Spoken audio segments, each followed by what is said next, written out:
Welcome, everyone. This is your friend, the DN What If, here with another exciting fanfiction. Today, we're diving into the story of what if Deku helped Sakura live in a quirky world? If you enjoy this video, don't forget to hit that like button and subscribe for more fanfiction content just like this. Now, let's get started with the fanfic. Chapter 1, Mors tua, vida mea.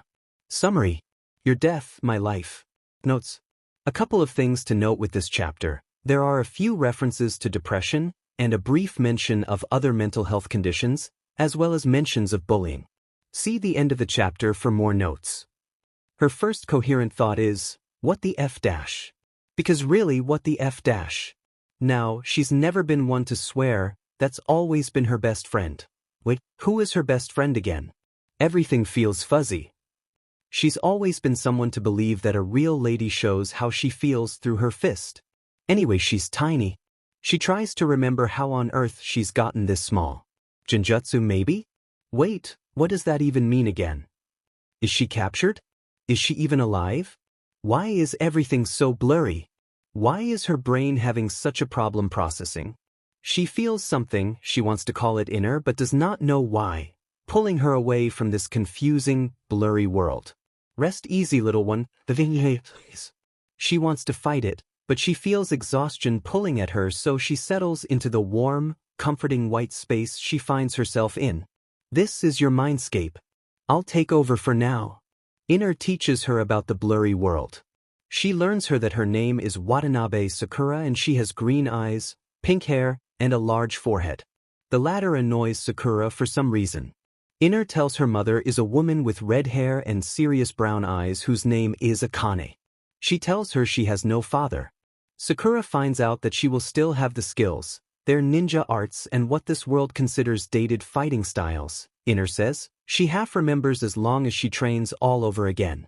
The first time Sakura leaves her mindscape is when the strange world, your world, Inner corrects, is no longer a mess of blurring colors or a cacophony of loud, scary noises. At this point, she's just barely able to formulate a word. Sakura does not like the way words are spoken here. She barely remembers there being much difficulty understanding other people. In fact, the most challenging thing for her should have maybe been someone's heavy accent. You've always struggled with Earth country accents, Inner tells her. Especially with people from the countryside. The fact that she sometimes cannot understand words being spoken out of the devices in her home strikes her as strange. It's no surprise that her first spoken word is, what? Her mother is ecstatic. Starts crying hysterically. She's laughing too, Inner notes, while jumping up and down. Suddenly, as if remembering something, her mother starts to point at herself and start yelling, Mama. Mama. What? Akane has a relatively easy PRDNCY. She throws herself into learning about motherhood in a fashion similar to how she studied for the bar. She first seeks advice from her friends and family who already have kids. She then researches both the horrible aspects of childbirth that her friends fail to tell her, like the horrendous combination of a vagina that does not stretch easily and a child whose head is a little too big, and the appealing parts, like the fact that the maternal bond between child and mother is something indescribable. She ensures her diet is good for her baby. She buys the right clothes, although Aoi, her best friend, just makes a face it makes at her and tells her of course she would be the one person capable of finding the most uncute and boring clothes for a literal baby. And then Aoi leaves bags and bags of fashionable clothing she's shocked to learn people make for newborns. She listens to the right music. She attends all her appointments. She visits Hashi as much as she can. She's getting bigger, she tells him. I almost can't fit into anything. I hope she has your eyes, Hashi. Then, in a quiet voice she adds, I wish you were here. I wish I didn't have to do this alone. Akane is a stone-cold realist. She believes all things can be explained when one puts enough effort into finding the right answers. But sometimes she thinks her family has a curse, one where they die far too young as a result of being at the wrong place, at the wrong time. She understands this is an irrational response to loss, but she can't help it sometimes. In rare moments, she gets incredibly superstitious. She even takes Hashi's last name, Watanabe, for this reason. If she no longer has her family name, perhaps the curse will skip her. She does a lot of foolish, superstitious things like this in hopes of escaping the hell that is losing a parent and raising a child alone.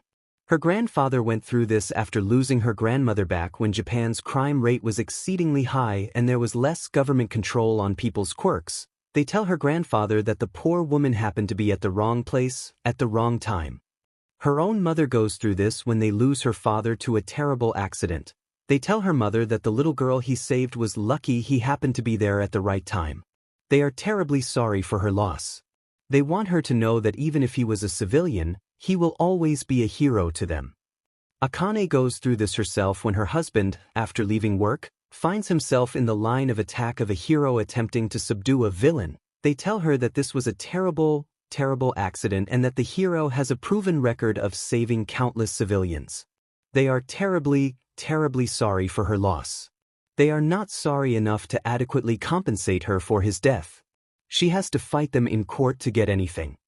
When her daughter arrives on a chilly spring morning, Akane experiences the worst possible pain of her life first. Opsi tells her of course her baby would inherit her big butt head and not Hashi's lovely small face. And then when her baby girl is finally in her arms, it's just like all the books, articles, and blogs say, there are no words to describe how quickly and how much she comes to love this small human. When the nurse asks for a name for her daughter, Akane is ready. She's already compiled a list of possible girl names for her daughter and has cross-listed it what the most popular baby girl names have been so far this year. Their last name is common enough, after all. But as soon as she looks down at the bundle in her arms, she freezes and something compels her to say, Sakura. Aoi, her mother, and Hashi's parents approve. When pink tufts of hair start growing out of little Sakura's head, they all think that maybe Akane's real quirk might be seeing the future. Akane asks Hashi's side of the family if anyone in their family tree had pink hair, or even white hair, because, well, her family is known to have many redheads, herself included. They tell her no. At least little Sakura has her father's green eyes. She wonders if she'll get his quirk too. When Sakura is a month old, Akane starts to fret. Her baby's behavior is nothing described by the books she's read, or what she's heard from family and friends with children of their own. She researches and researches until she finds a definitive answer. I think my daughter has depression, is the first thing she says when Aoi finally picks up her DMN phone. Your daughter is 1 month old, Akane, Aoi says. She doesn't have the brain function to develop a mood disorder like that. Are you okay though? She still takes Sakura to one doctor after the next. They assure her that little Sakura is fine. They give Akane many referrals, though. They ask Akane if she has always been this anxious. They suggest that she may have postnatal depression. They tell her it is very common, especially for a woman like her who is also experiencing a recent loss. But Akane can see from the way her daughter behaves and from the look in her eyes that there is something not quite right going on, but eventually she relents. She is a woman who, after all, believes in logic, in science, and in reason, for the most part. She ignores the feeling in the pit of her stomach and cares for Sakura as best she can. Soon after, little Sakura begins behaving just as Akane's read and heard that an infant should. She doesn't know whether to laugh or cry. She does both when Sakura's first words are, "What?" Aoi thinks the universe is a funny place.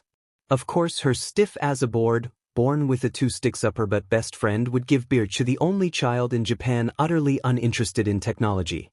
Now, look, a disinterest in heroes Aoi can get. Hell, she can even get behind hating them like her best friend. After all, Sakura's father was killed by one. Plus, being raised by the lawyer to contact if a hero is responsible for the wrongful death of a civilian? Aoi would be surprised if little Sakura didn't jump out Akane's womb not already hating heroes. But come on. A disinterest in the internet? Cartoons? TV? How is that even possible? Aoi starts to call the kid Luddite as a joke for this reason.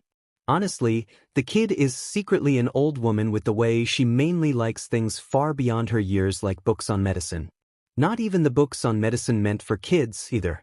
For her birthday, Sakura weeps over a book on human anatomy Aoi gives her. It was the same kind third-year medical students at Japan's top medical school uses, and yes, It cost her a DMN fortune, the same way her friend's kid cried when he got his first All Might action figure. Akane, Aoi whispers her best friend the moment they put Sakura to sleep. I think your kid is a serial killer. She's 5, Aoi, is all Akane says. Aoi only ever sees Sakura act like a kid when she asks for books about ninja or the power of friendship. She actually asks Aoi if becoming a ninja was a possible career option. When Aoi asks her why, Sakura actually tells her it's because she thinks it's her destiny to become one. She's been here before, Aoi would later say to Akane after retelling the incident. I bet she's from the Edo PRD originally, but when with all the eccentricities, Aoi loves Sakura all the same. Hell, at this point the kid might as well have been her daughter, too. Akane, ever the workaholic and career woman trying to do right by her only daughter, went back to picking up her regular caseload of clients when Sakura turned 2.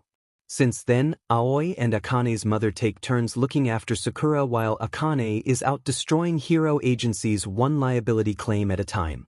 It's kind of funny that while Akane is out destroying pro-hero careers, here is Aoi designing hero costumes for a living, and in a bizarre way, Akane's infamy in hero circles helps Aoi's business.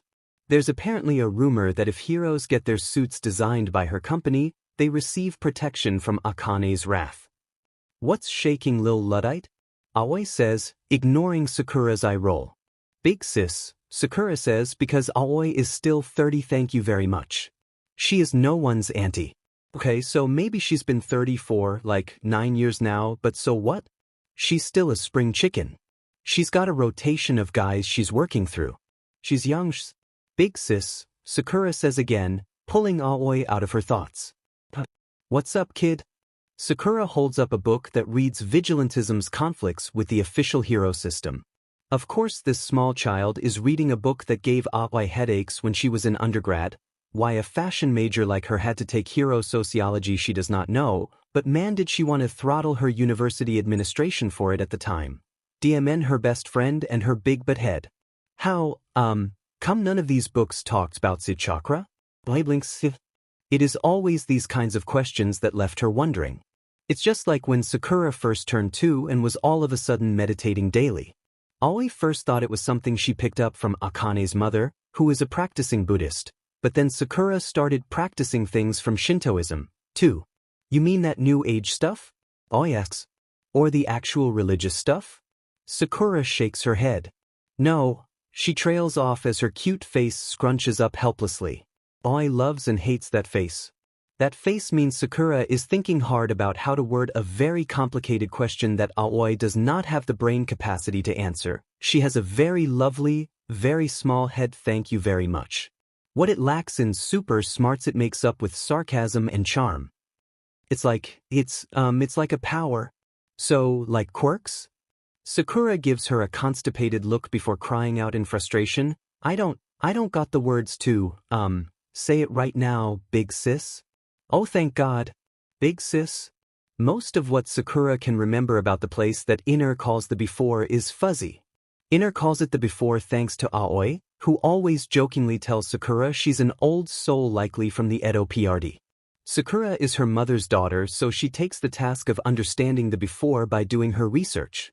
She reads about Shinto and Buddhism. She reads about Japan's history. She reads about ninja, and yes, she's a little embarrassed to admit that she also reads the fictional books about ninja too. She reads about Quirks. She reads about the Golden, Silver, and Bronze Age of heroes. She reads about psychosis and schizophrenia and multiple personality disorder. She reads and comes to think maybe what's happening is that she half remembers her previous life, one where she was alive a long time ago. That, or the moment she's able to translate the many thoughts and ideas in her head into coherent words, she'll ask her mother to take her to a psychologist. As she does her research, she even starts to remember more and more bits and pieces about the before. The first thing she remembers are people. She remembers a blonde and blue-eyed boy and girl, both of them so full of life and light. She remembers a sad boy with dark hair and red eyes. She remembers an older blonde woman, her mentor, maybe, who teaches her how to fight and how to heal. Then come the feelings. These people she half remembers have made her understand what real friendship feels like, what heartbreak feels like, and what loss feels like. She wishes she remembers more about them, but inner tells her that forgetting is a blessing she should be grateful for. Other times, she remembers things that she cannot find explained anywhere, like chakra. It's less a memory now that she's trained herself to feel it, but even so cannot find an explanation of it like she remembers in the before. She remembers how to use chakra. She remembers she used to have very fine control of it in the before. She remembers that if she wants to grow her small reserve of chakra, she needs to meditate daily. Sakura remembers the exercises used to refine her control of chakra. She remembers how to pull into her hands and into her feet to climb the walls and ceiling of her bedroom. She knows how to pull into her fists to throw vicious punches. She's 2 when she starts to train her chakra like how she remembers. It's only when Sakura turns 4 that her reserves grow into a decent size. Starts to feel like herself again. Her control is nowhere near perfect as it was in the before, but it's enough that she can stitch back together the skin of a small fish. She's been practicing on the fish her grandmother leaves out to defrost in the kitchen.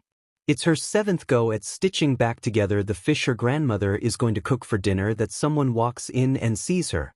Holy shit! Aoi screams so loudly that Sakura nearly bumps the fish off of the counter. Oh my god, Granny! Granny, look! Sakura's got a quirk. When her grandmother comes in, Aoi cuts the fish again and tells Sakura to repeat exactly what she was doing before. She obliges, but when her grandmother starts crying, Sakura worries for a second that what she's doing is seen as wrong in this world, but then her grandmother tells her through tears that she has a wonderful quirk. Sakura frowns at that word. Quirk? They call her mother and she takes the rest of the day off work when she hears the news. Her mother takes them out for ice cream before they go register Sakura's quirk. Why the long face, my little Luddite? Aoi asks as they make their way to the quirk registry building.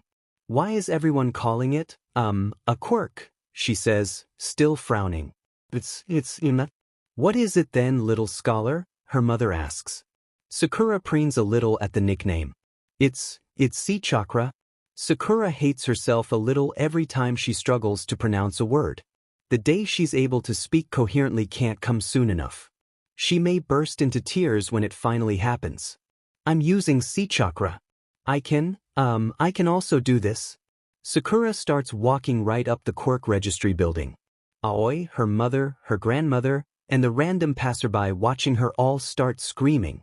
Shizenji Chio, better known as Recovery Girl, has seen a lot of sheet in her years, but this sheet? Unbelievable. It would have been outright miraculous, too, if what Dr. Tsubasa was telling her and what she was seeing actually made a lick of sense. Run that back to me again, she says, leafing through the folder on Watanabe Sakura.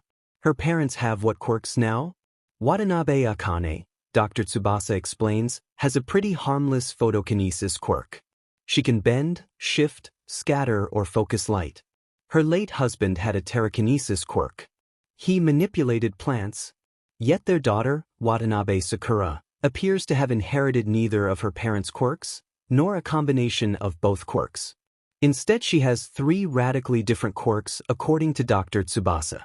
All 3 were unexpected given the girl's parentage. Sakura could emit a force that enables her to walk on any surface, and she could also enhance her strength.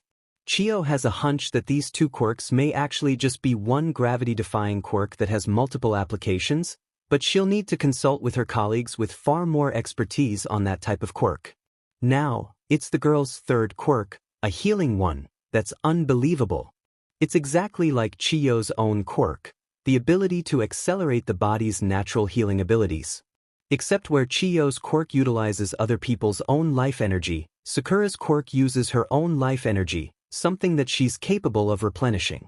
And unlike Chio, Sakura just needs to hover her hands over the injury to heal it. She kept calling it chakra, though, Dr. Tsubasa says. Refused to acknowledge any of them as quirks. What a strange child. His eyes have a twinkle in them when he adds, I can't wait to start researching on her, though. This might be the start of a new age in quirk development. Chio thinks about another individual who has an incredibly powerful quirk, One so powerful that he had to live in America until he was strong enough to face off against the evil forces in this country that want to see him dead. She thinks about him as she looks down at Watanabe Sakura's photo, a small 4-year-old girl with green eyes and pink hair. Chio sets the folder down, places a firm hand on Dr. Tsubasa's shoulder. Absolutely not. Akane does not hate heroes. Even if most heroes might think she's out to bankrupt them all, she wouldn't have to, of course, if they knew how to fight villains less recklessly. Maybe then less civilians would die or lose their homes and businesses if they did. She does not hate them. Even if heroes are the reason why her daughter is growing up without a father. Really, she does not hate them.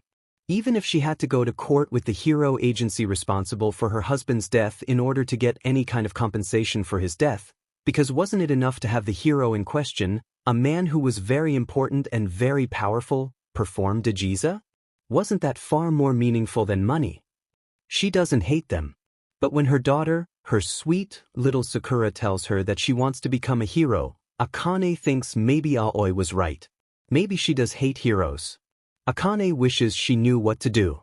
Her parenting books do not tell her how to prepare for when your daughter develops 3 quirks. Her friends and family members with children do not warn her that her daughter's anomaly means that at the prime age of 4 she will have a target on her back if news about her quirks goes public. There is no book, no article, no friend, no family member that can offer Akane some semblance of an answer. There is, however, the feeling in the pit of her stomach that tells her to smile and say to her daughter that no matter what she decides to become, she will always be there to support her. Sakura stares at the creature in front of her and wonders what he is. He has a large scar on his right eye. He's wearing a very nice suit. She wonders if there's a book that can explain why he looks like that. Are you, a dog, a bear, or a mouse? Yes, he says with a polite smile. Yes, you. Sakura stops suddenly, noticing the stern looks that the old woman next to him. She has a syringe in her bun. Sakura realizes her mother give her. Aoi, meanwhile, looks like she's holding in a laugh. That's really rude, right? I'm sorry. You got a really nice suit. Thank you, he says. Now, Miss Sakura, it appears that you have a very unique situation. You have 3 quirks, yes? Sakura scrunches her face. Yes. There's a glint in the creature's eyes. Do you not agree? It's chakra, she says, and puffs up a little when she realizes she didn't struggle with the word this time. I don't, got the vovo voca, the words, to explain it. Not yet, anyway. Chakra, he says, his smile growing wider. I look forward to continuing this conversation with you when you do find your words, Miss Sakura. Now then, he looks at her mother. It appears that Dr. Tsubasa would like to research Miss Sakura here. Very publicly, as you already know. We've stated our offer. How will you proceed? Her mother frowns slightly at the mention of Dr. Tsubasa. So as long as she studies under her mother says, nodding at the old woman with the syringe in her hair. And then attends UA when she's of age, she's under your school's protection from anyone finding out about her, unique situation. Miss Sakura will still have to apply to our school just like everyone else, the dog/bear/mouse man says. However, she may do so as a recommended situation. Once a student at U today, I can assure you she will be able to live publicly with her situation without forfeiting her safety until she becomes a hero. He fixes Sakura with a look. That is if Miss Sakura here wants to become a hero. Of course. Her mother looks at Sakura. What do you say, Sakura? Sakura thinks about her mama's brave smile when she told her she wanted to be a hero. She thinks about her friends and her mentor from the before. Shinaro. Izuku is 5, and he's quirkless. Well, no, he's not quirkless. Well, yes, technically the doctor told him he is quirkless, but he's still holding out hope that maybe, just maybe, his quirk was taking its time to come in. He goes to bed each night wishing that when he wakes up he'll have a powerful quirk like Kaken. It'll come any day now. Hopefully it'll come very soon because if he's quirkless, he thinks Kaken will never be his friend again. Izuku will never forget the look of disappointment on Kaken's face when he told him the news. They made a promise to each other that Kaken would be the hero and Izuku would be his sidekick, and yet, here Izuku was ruining everything, like always. At first Izuku thinks he deserves Kaken being mad at him. He deserves Kaken calling him Deku because, well, he is useless if he's quirkless. But when the words Kaken throws at him start to hurt the same way a cut or a bruise would, he tries to get him to stop. He even firmly, but politely tells Kaken to stop, just like his mom had told him to try. But then Kaken starts hurting him with more than just mean words and Izuku doesn't know what to do. He doesn't think his mom would have an answer either, so he doesn't tell her anything. He just starts dressing in clothes that don't show his skin. It's the first time he spends his summer alone. He tells his mom he's going outside to play in the park with Kaken and their friends, but it's a lie. They stopped inviting him to play with them months ago. He wonders if his mom notices he's lying. All mom tells him is to be back before dinner. He wanders his neighborhood thinking about what quirk he'll wish for tonight. He wants a quirk that can help as many people as possible. Something like All Might's, maybe. He's shaken out of his thoughts when he sees a girl with pink hair walking up a house. He rubs his eye. Yeah, she is walking up a house as if gravity was just an option for her. Does she have an anti-gravity quirk? Amazing! Did it only affect her ability to climb surfaces, or could she use it to make other things bend the rules of gravity? Could she float too? Could she fly? It's not an anti-gravity quirk, the girl calls out. Izuku flushes bright red. Oh no, when did he get so close to her? Oh no, is he saying everything out loud? Yes, the girl says, walking down her house and heading towards him. When she reaches him, she sticks her hand out at him. I'm Watanabe Sakura. Who are you? I'm Midoriya Izuku. Nice to meet Midoriya, she says, smiling brightly at him. Midoriya feels his face getting warmer. He thinks he hears her mutter to herself about something about improving her senses, and he's about to ask her what she means until she adds, gotta ask you to, keep what you saw a secret though. Why your quirk, he asks. But it's so cool. What other things can you do with it? Yeah, that, she says, scrunching her face. I'll get in big trouble if people see me using it. It's posed to be a secret? Oh, Izuku says. I promise I won't, tell anyone. I swear. She holds out her pinky. At his confused look she explains, Aoi says you gotta swear using your pinky finger. It, means we're locking this promise up. When they lock pinkies she gives him a serious look.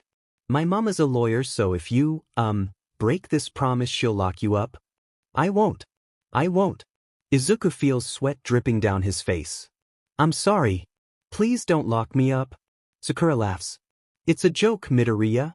I don't, get it. Sakura laughs harder at that. I like you, Midoriya. Let's be friends. When he just stares at her in shock, because really, why would she want to be his friend? He thinks she looks a little nervous when she quickly adds, only if you want to though. And no, he shakes his head. Let's be friends, Watanabe.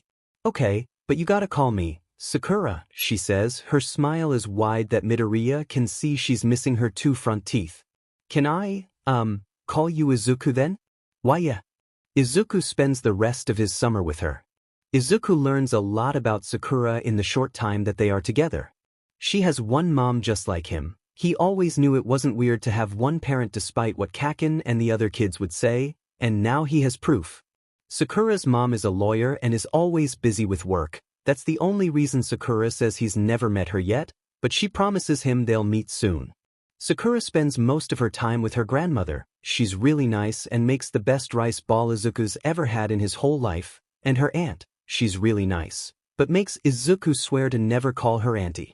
Also, just like Sakura, her jokes are a little scary, and he doesn't really understand them.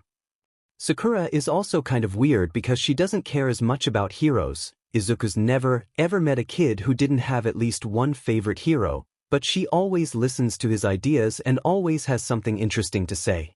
Sakura's really smart. She always tries to use big words but makes a funny face whenever she can't say them properly.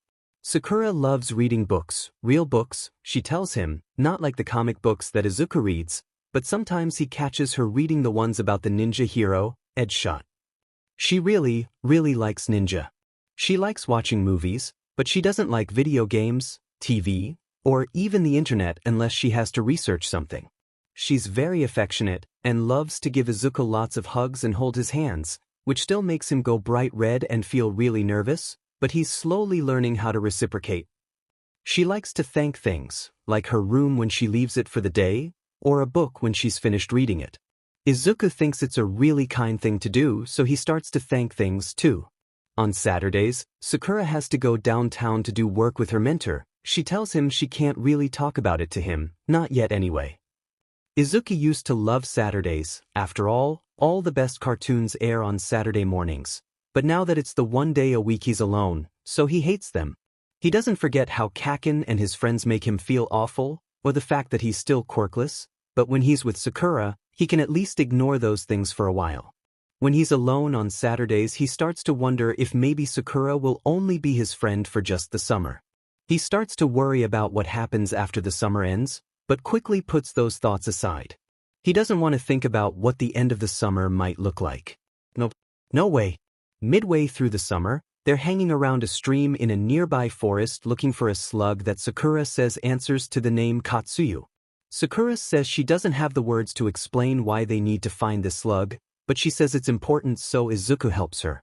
As they search, Izuku starts asking her questions about her quirk, because sometimes she's really strong, so is she sure that her quirk isn't anti-gravity?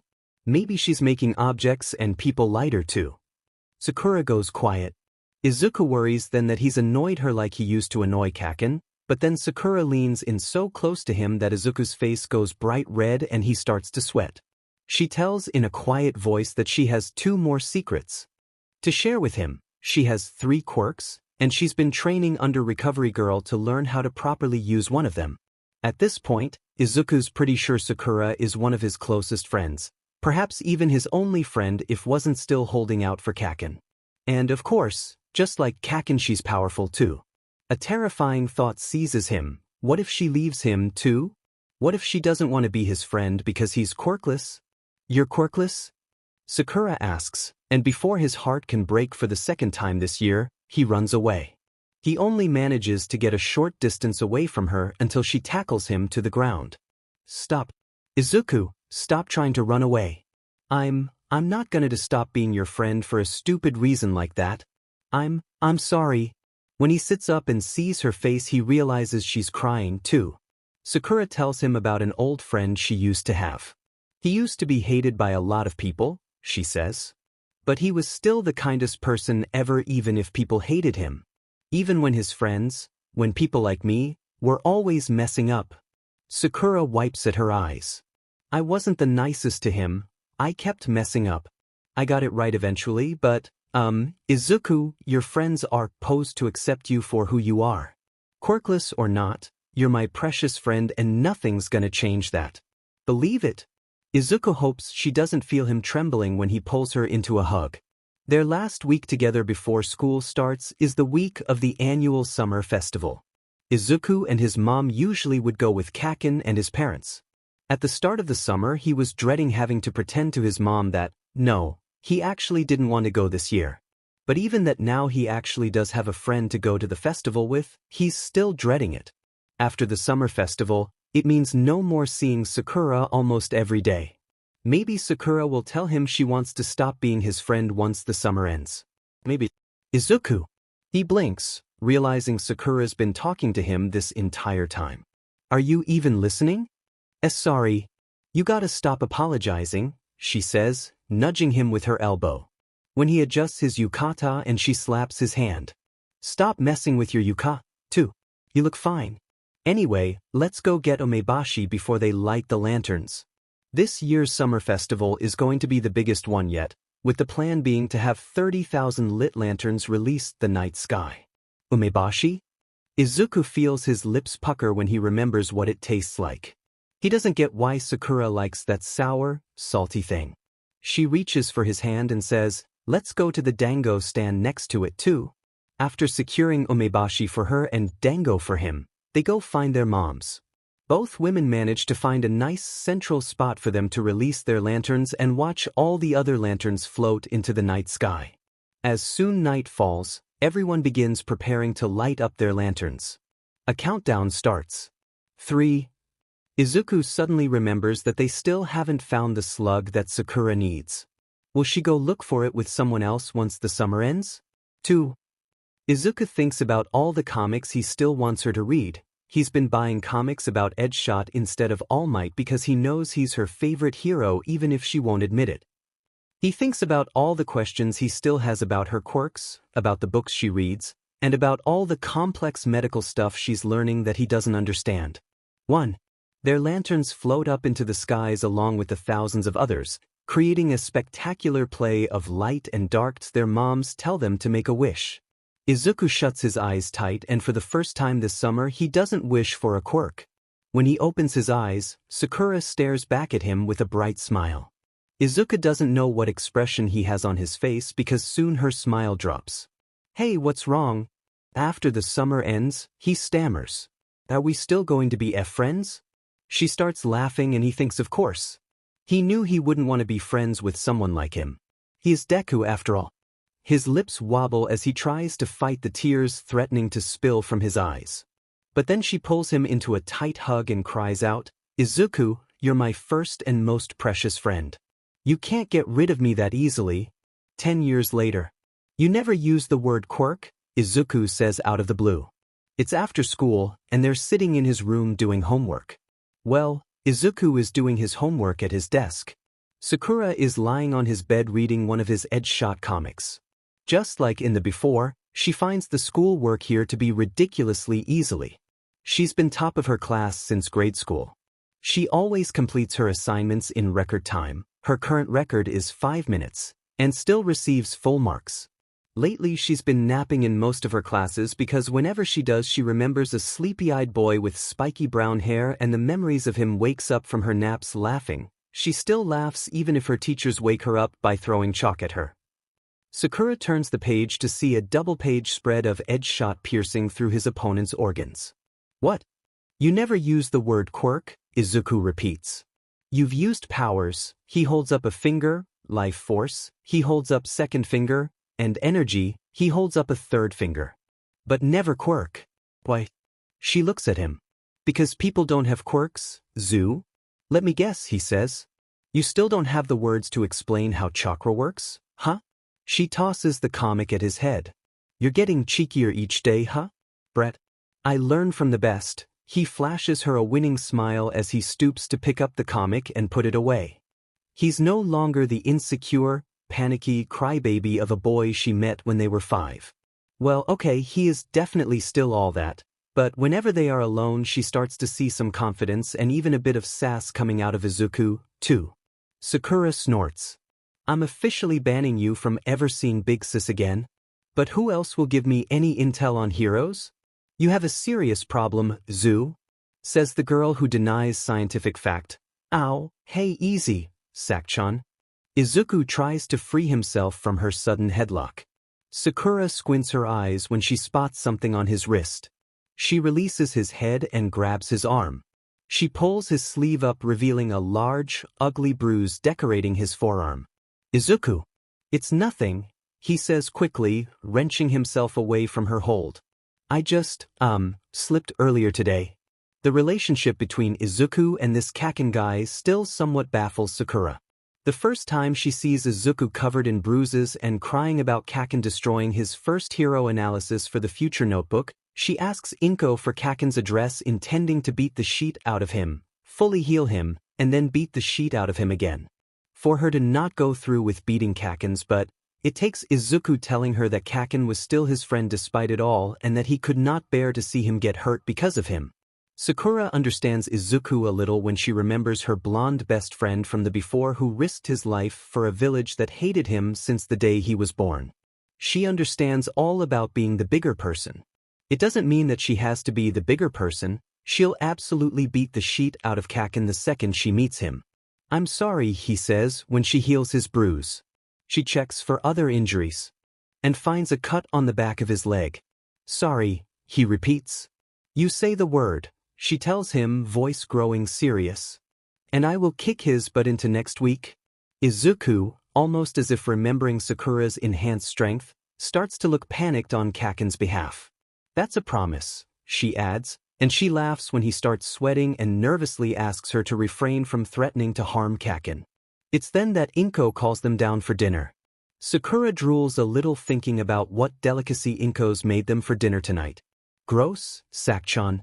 Izuku says, nudging her. There's the small smile she was looking for. You don't understand how lucky you are to have someone who cooks as well as your mom, she tells him as they make their way downstairs. Now that Bakon isn't staying with us anymore, I'm left to fend for myself. They settle around the dinner table and Sakura wills herself to not immediately stuff her face. You've really outdone yourself, Auntie. This is literally just grilled fish and rice, Sakchan, Izuku says. Oh hush, Inko jokes. Please continue, Sakchan. Sakura continues her praise until Izuku jokingly begs her to stop. The conversation shifts to idle chat about school. Izuku is second in his class. Sakura is still somehow at the top of her class despite napping in all her classes for the most part. About Inko's work, she's well on her way to getting a promotion and Sakura tells her when she gets the well-deserved promotion, she'll bring her favorite cake the next time she's over. About Sakura's mother, she has civil case in court next week about some hotshot up-and-coming hero who accidentally destroyed a treasured mom and pop shop downtown. Mom, can I go visit Sakura at the hospital tomorrow after school? Izuku asks. Really, Izuku, Inko says. You still have more questions? Are you sure you aren't bothering Recovery Girl? Shizenji-sensei has so much patience for him, she grumbles. I can't wait for the day she snaps on you two. He's late, Sakura mutters darkly. You kids today have no sense of patience, Chiyo says with a weary sigh. The two of them are waiting for Izuku in the waiting area of the hospital. He's 10 minutes late. Normally Sakura wouldn't mind the delay, but she knows his Q&A session with Chiyo lasts for about 20 minutes at the minimum, meaning that she would only have less than 15 minutes to check out her favorite store before it closes for the day, leaving Sakura without her special edition stickers sold exclusively at said store. It was at age 10 that Aoi introduced Sakura to what would become her biggest obsession. The 9-member Korean boy band Cloud. Sakura loves all 9 members, but she loves the group's lead vocalist, Lee Minho, a little more. At first, Sakura has a passing interest in the group. They're all cute, and they make catchy songs. Then she discovers their fan base, the Angels, and falls in love with the small community built around this group of 9 boys. It's a refreshing change from the before, where she remembers being in a bitter rivalry with her best friend and her classmates over a boy that barely paid them any mind. 20 minutes later, Sakura and Chiyo are still waiting for Izuku. It's only then that Sakura starts paying attention to the TV in the waiting area. It's showing a dramatic live news feed of a sludge man robbing a bank. Video feed then cuts to the sludge man seizing the body of a tween boy. That boy looks a little familiar to Sakura for some reason. It takes her a solid minute to realize the boy is Izuku. She misses the unimpressed gaze Chiyo sends her. Oh my god. Sensei, we need to help him. That took you far too long to realize it was Izuku, Chiyo mutters. Anyway, he'll be fine. And there's All Might. Sakura W's her head back to the TV. Sure enough, there's All Might, dressed in casual clothes, flying towards the sludge man. Doesn't he look weird in casual clothes? Sakura asks. You think he can actually go to the shops here? Or do you think he has to get his casual clothes specially made like his hero suit? Oh hush, Chiyo says, but Sakura can see her smirking a little. Texas Smash. He's done it again. He's defeated the sludge villain. As expected of the world's #1 hero. Sensei, Sakura says suddenly. She watches All Might trap the sludge villain inside 2 soda bottles. She smiles a little when the camera catches Izuku's awestruck expression as he looks at All Might. What a dork. Yes? Should I name my fight moves after our country's prefectures? Sakura asks. Something like Hokkaido High Kick? Sakura's met with silence. Even without looking at her, she can already tell the kind of look Chiyo is giving her. After a full minute of complete silence, she reaches for her phone to call Izuku. When she realizes he's likely still too starstruck to do anything, much less check his phone for a missed call, she does something unimaginable. She texts him. Now, look, phone calls are something Sakura can support. She loves calling people. It's the next best thing to an in-person conversation, after all. But texting? Terrible. It could not convene feelings the way the sound of laughter or a hug could. No, she's definitely not a weirdo for preferring calls over text. Sakura, call me as soon as you get this. It hasn't even been 10 minutes yet when the TV is blaring. It appears the sludge villain has escaped and has taken yet another young man as victim. Again.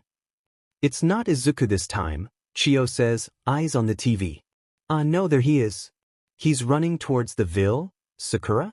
Sakura, where are you going? Leave it to the heroes to handle. Sakura bolts out the hospital doors before Chio can say anything else. By the time she arrives to the scene, All Might has already handled the situation again. She hears her mother's voice in the back of her head nagging, well, if he did his job properly, then there would be no situation to handle again. She looks around for Izuku, but does not find him among the crowd of people. Sakura closes her eyes and tries to zero in on Izuku's chakra signature. She needs to remember to practice improving her sensing because unlike in the before, there are way more chakra signatures in her city. By the time she's able to track him down, the sun is already starting to set. She finds him kneeling on the ground before a blonde, skeletal-looking man. She's about to jump in when the man plucks a strand of his blonde hair, holds it out to Izuku, and asks him to eat it. Much to Sakura's absolute horror, Izuku actually eats it. What the F dash? Notes. Sakura uses chakra. Recovery Girl and Dr. Tsubasa. Talented, brilliant, incredible, amazing, show-stopping, spectacular, never the same, totally unique, completely not ever been done before, unafraid to reference or not reference, put it in a blender, sheet on it, vomit on it, eat it, give BRD to it. Izuku. Sakura. Okay, so here's my life story. I feel like I've been possessed to write these god-awful fics during quarantine. Anyway, hope y'all are staying safe. Chapter 2. Memores Acti Prudence Futuri. Summary. Mindful of things done, aware of things to come. Notes. Went back, made some edits today. Hopefully you aren't getting a weird notification of some sort. See the end of the chapter for more notes. Looking at it now, Toshinori should have been more careful. But he is tired, and this is not the first of many grave slip-ups he's made in his life. No, while he's made many mistakes in his career, this one is certainly the worst. To date. It starts, as all his mistakes do, with nothing but the most pure intentions. But what is that expression again? Hell is paved with good intentions, indeed. It happens like this. He feels the reasons behind being a symbol of peace slipping each day. The basis for his heroic actions are no longer due to his promise to become a pillar of hope that people could always rely upon. Instead, it warps into something halfway between a need for validation and a proof of self-worth. He starts to forget many things, too. He doesn't remember the point when he starts taking pride in his immense strength, speed, and agility instead of the blood, sweat, and many broken bones it took for him to control his powers. And his smile? The one he gets from Nana? When it stops being genuine and starts becoming forced, he doesn't know. So, it happens like this. Toshinori is tired, sees this slip of a boy, quirkless and all, rush to save his classmate, and it's like he's been dosed in ice-cold water. He thinks, no, he knows that this boy will be the 9th user of One for All. Now, here's how it's supposed to go. It'll be sunset, and he'll tell the boy, Midoriya, that he's next. He'll tell him to meet him at Takoba Beach, where Midoriya will train his body until he develops strong enough muscles to handle One for All. Here's what happens. Toshinori, who's been holding up his empowered form a little too long today, sees that it's sunset, sees the next symbol of peace before him, says his piece to the boy, and plucks a strand of his hair for him to eat. Nana always did say that one day Toshinori's impulsive and reckless behavior would bite him in the butt. He didn't think it would be today. He watches Midoriya's limbs moving uncontrollably in painful contortions, his small frame unable to handle the immense power of One for All. Toshinori, for the first time in his life, is powerless. He just watches in paralyzed fear as the One for All rips through Midoriya's body until a small, pink-haired girl rushes to the boy's side. She holds Midoriya down as he convulses and lifts his shirt up. Something, a green, maybe orange glow, gathers to her 4 fingertips, which she applies with immense force onto Midoriya's abdomen, knocking him out. The girl checks over Midoriya a few times, and when she's satisfied with her work she stands up and levels a pointed finger at Toshinori. "What the hell did you give him?" she shrieks. He learns the girl who saves his young successor's life is Watanabe Sakura. She is his longtime childhood friend, and, surprisingly, Chiyo's apprentice. Toshinori heard about the news some time ago, but he didn't realize her apprentice was so young. He can definitely Chiyo's handiwork now in the girl's insistence that they go to Chiyo's hospital so that she can double-check to make sure Midoriya's alright.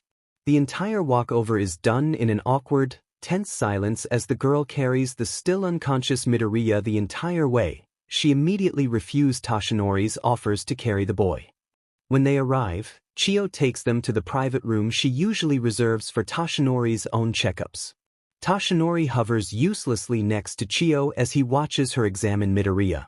Watanabe sits on as far away from them as possible, opting to sit on the single chair by the only window in the room. "Sakura, what did you do?" Toshinori doesn't think he's ever heard Chiyo sound so utterly baffled before. It's then that he sees a strange tattoo on Midoriya's abdomen, the same spot the girl had placed her 4 fingers. "He's still got all for one," Chiyo says. "How it's not tearing his body apart, I have no idea. He should be awake in a few hours." "I actually don't know," the girl admits, staring out the window with an almost pained expression on her face. "Well, whatever you did saved his life," Chiyo says, and he can hear a bit of pride in her voice. It's the wrong thing to say apparently as Watanabe erupts. "He could have died, sensei." She jumps off the chair, it clatters to the floor, and curls her hands into fists. I don't even really know what the hell that was, and it still could have killed Izuku. I could have." The giant wave of sudden anger dies down to a ripple. "Sakura," Chiyo says, voice gentle. "You did the right thing." Toshinori decides to leave then to give the 2 of them privacy. He waits outside of the hospital room.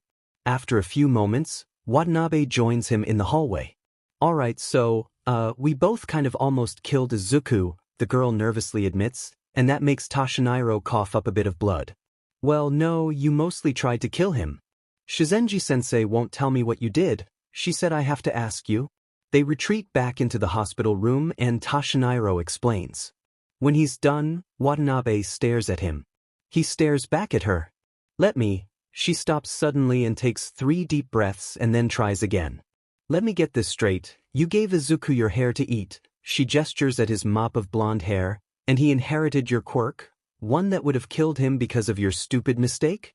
And she gestures again at him, and this time her hands are moving a little frantically. "You're actually All Might?" "Precisely, young Watanabe." Absolute silence reigns for a good 5 minutes in the hospital room. Then, voice sounding resigned, the girl asks, "So, how do we fix this?" He tells her it should take Midoriya 10 months of training. He tells her about Takoba Beach, the place where he wants Midoriya to train so his body could become a better vessel for One for All. The quirk will not kill him once he's done training. It will certainly hurt him, but it will not kill him after the 10 months. He's sure of it. "Looking forward to working with you then, Mr. All Might," she says, offering him a small smile. During the course of the 10 months with Midoriya and Watanabe, Toshinori sees ghosts. Technically, when he first saw quirkless Midoriya charge out at the sludge villain to protect his classmate, the first ghost he saw was of his past self, back when he was just fashioning out his idea of becoming a symbol of peace. Now training with the boy and Watanabe, he sees the ghost of his long-dead mentor, Nana. It happens especially when the 2 of them spar. When Watanabe hits Midoriya with intensity and flurries of hooks and uppercuts, at first he thinks she punches like him. After a few spars, he realizes that no, it's not his own punches that he's seeing. When the girl turns her core muscles and back, arm swinging, he sees, just for a second, Nana's dark hair and all too sharp eyes. Where Watanabe is calculated, Midoriya is sloppy. He lacks the finesse that she has, his punching patterns too predictable with obvious leads, just like Toshinori when he was first training under Nana. Midoriya leaves himself too open, and when he falls flat on his back from a well-placed kick, Toshinori has to blink because he's looking down at himself, years younger. What Midoriya lacks in skill, he makes up for it with One for All's raw power. He catches Watanabe off guard a few times with the few hits he's able to land on her. He still lacks control with the quirk, breaking multiple limbs many times over the course of their time together. Whatever strange tattoo on Midoriya's abdomen stops One for All from overtaking and destroying his still weak body with too much of its power. Toshinori sees himself especially in Midoriya's resolve to continue despite the many injuries he incurs, although temporary as they may be. The first time Watanabe heals Midoriya, Toshinori learns that the girl has 3 quirks. She's a strange mix of Nana and Chio, with strength enhancements and an incredibly powerful healing quirk. Briefly, he wonders if the girl could possibly be the one to fully heal him, to bring All Might back to his former glory. He doesn't ask though. Nor does Chio. It ends up being Midoriya who asks. "I don't think I can fix it," she admits. "I know someone who might if I can find them." Toshinori looks at her, at Midoriya, at the next generation of heroes and thinks, no, it's alright. The world has another symbol of peace to look forward to. He can manage until then. Sometimes when Sakura gets really overwhelmed, Inner takes over for her. Sometimes she feels like she's floating as Inner takes over her body, other times she's tucked away into her mindscape. It used to happen regularly when Sakura was very tiny, very confused and very scared about being so small. It happens again when she sees Izuku almost die. She wants to hate All Might, no Yagi, for nearly killing him, but then again whatever Inner did could have also killed Izuku. In that moment, she was acting just as reckless as the kind of hero her mother hates. Worst of all, she still does not know what exactly Inner did to Izuku. All Inner tells her is that it's something from the before and that Izuku will be fine. Sakura doesn't understand how Inner knows so much more about the before than her. It's unfair, but Sakura doesn't probe further. She still gets bits and pieces from the before, especially when she researches, so she does that for next few hours in her bedroom. Her research leaves her questioning her own core beliefs. She knows everything here uses chakra, animals, plants, people. She can feel it. She still can't find her words to truly explain what chakra is and how it works, though. There's no way yet for her to explain it in a way that makes sense, and that does not have people immediately calling for her to see a psychiatrist. If she could find her words, she would be able to tell Izuku, for example, that he is not quirkless, he just has smaller than average reserves. This is Sakura's theory as to why he never manifested what they call a quirk. She tried many times to get him to meditate, but nothing seemed to work to grow his small reserves. When she probes his chakra system now, she feels an unnaturally large reserve pooling in the pit of his stomach. It makes her think about her blonde best friend from the before who had raw, volatile chakra that was not of his own. She wonders if he's the reason why she knew what to do about Izuku. Inner's silence has her thinking she's onto something. And yet, she has to wonder how on earth did Izuku manage to get that much chakra transferred into him from a single strand of hair. It's baffling and leaves her with a slight headache. It might be like that Karen girl, Inner offers. I believe she was able to transfer chakra, too. Actually never mind.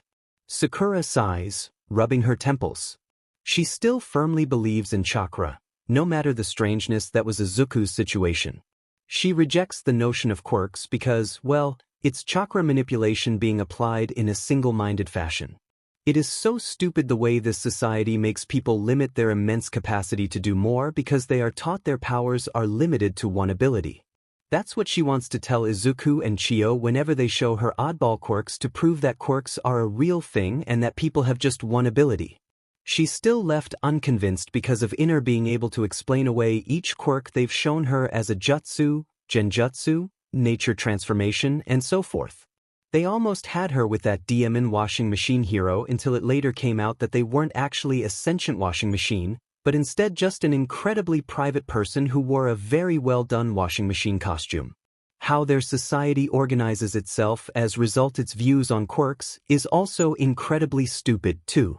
Japan, for all its claim of being the safest country in the world thanks to All Might, tends to do very little to actually keep most of its population safe.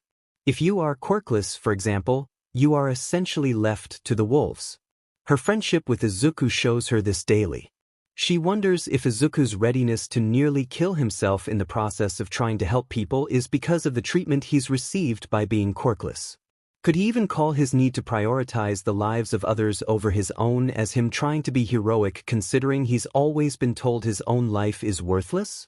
She just wants to shake him sometimes and tell him that he matters, he is loved, and that there's no need for him to seek self-validation in people that care so little for him. But she knows the love he receives from her, from his mom, from Aoi, and from her own mom could not outweigh his classmates, his teachers, and society as a whole constantly telling him he's worthless since the day he turned 4 years old. Sakura thinks about where this society's resources are allocated, like how much money was thrown into the hero system, but how little was put into healthcare and other forms of education outside of heroics. She thinks about the quality of healthcare heroes receive compared to everyone else.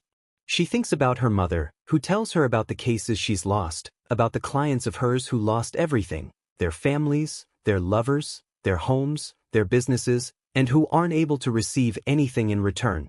Not an acknowledgement of negligent actions, not remuneration, they get nothing. It makes you wonder, her mother had said at the time. Why the government, why heroes, are always so quick to talk about how these villains are just pure evil. You know what I think? If we take the time to hear the reason behind why villains do things like rob banks, we might find out it's because they were failed by the very same institutions that are supposed to help them. Oddly, that makes her think of Izuku and his bully Kaken. Aoi had always said that if Izuku wasn't such a kind-hearted soul, he'd have the makings of a truly impressive villain origin story.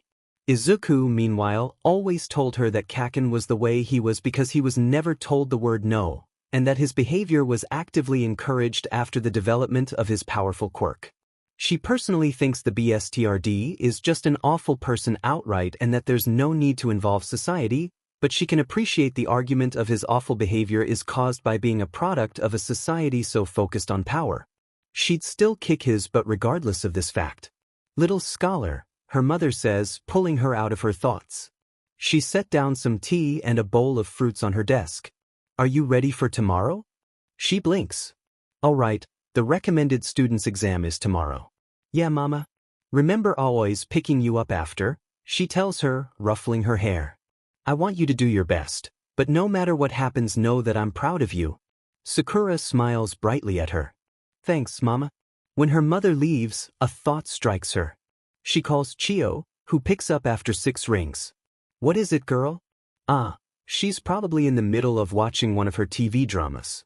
I was wondering if I was allowed to use my powers, she says. All of them? There's a bark of laughter. Sakura, if you don't go all out, I'll withdraw my recommendation right now. Is this where the recommended student's exam is taking place? Sakura's the tall young man with buzzed, dark brown hair standing by the school's entrance. Yes, he screams back at her. Hello. I am Yurashi Inasa. He bows deeply, his head slamming into the concrete. And you are? Watanabe Sakura, she supplies, dipping her head. Nice to meet you, Yurashi.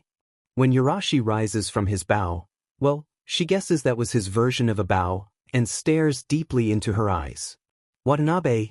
Yurashi grabs her hands.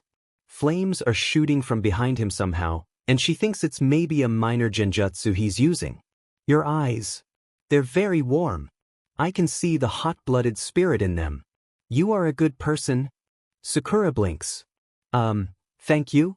Let's be friends. Oh, sure. She smiles brightly at him.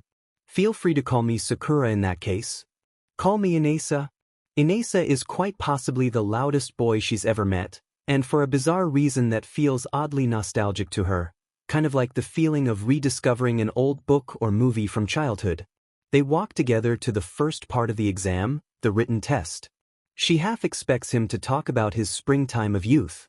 He screams, really? Her about his thoughts on heroes, namely that the worst thing a hero can do is be filled with hatred. He refuses to acknowledge those types of people as heroes. He tells her about how Endeavor was once his favorite hero, and how much he aspired to be like him. He thought Endeavor was the example for all other heroes with his fiery passion, but when he finally met him he did not find a hot-blooded spirit that matched the man's demeanor. Instead he found a hate-filled coldness in the man.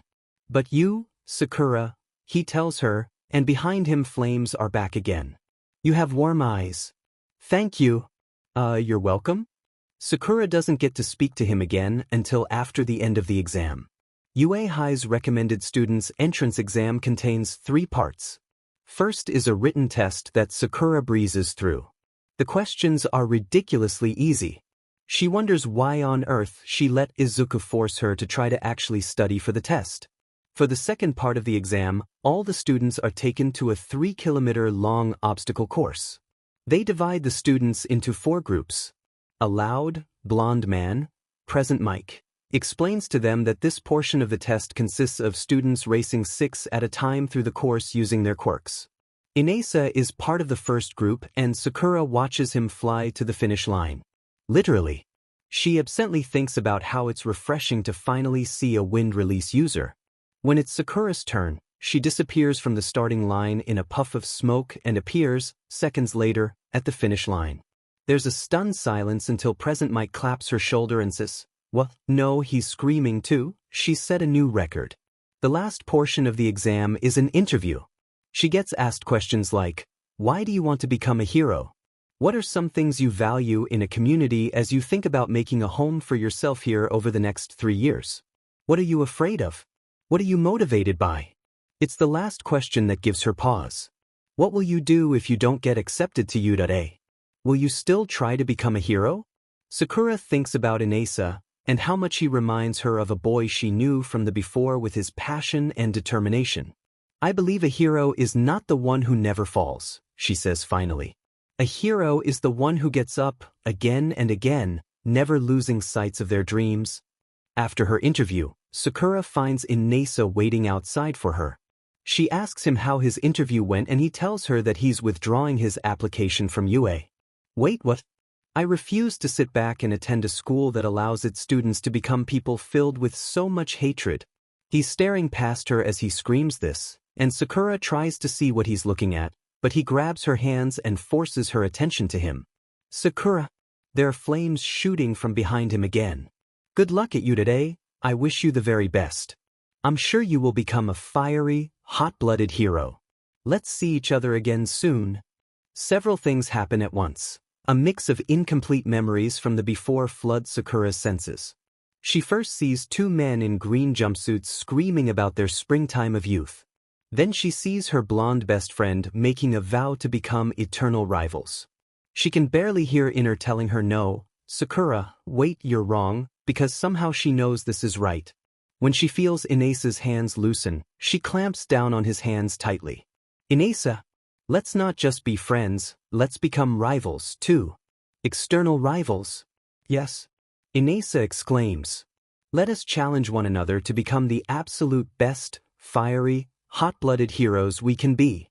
They stand there, hands joined, screaming encouragement at each other. No, you'll become the most amazing, hot-blooded hero, believe it.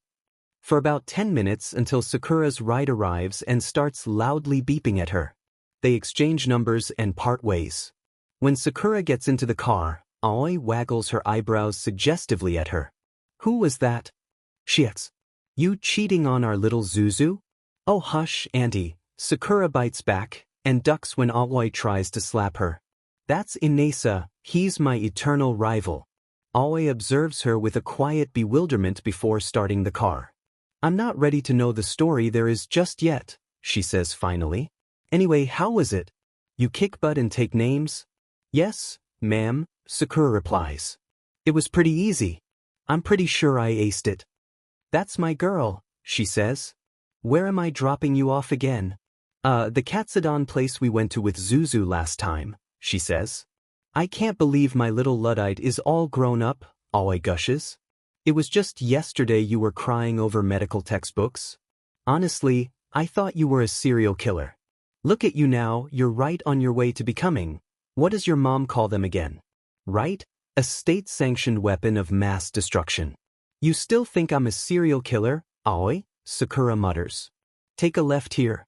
I know where the Katsudon place is. I was the one that showed you brats that spot in the first place, Aoi says.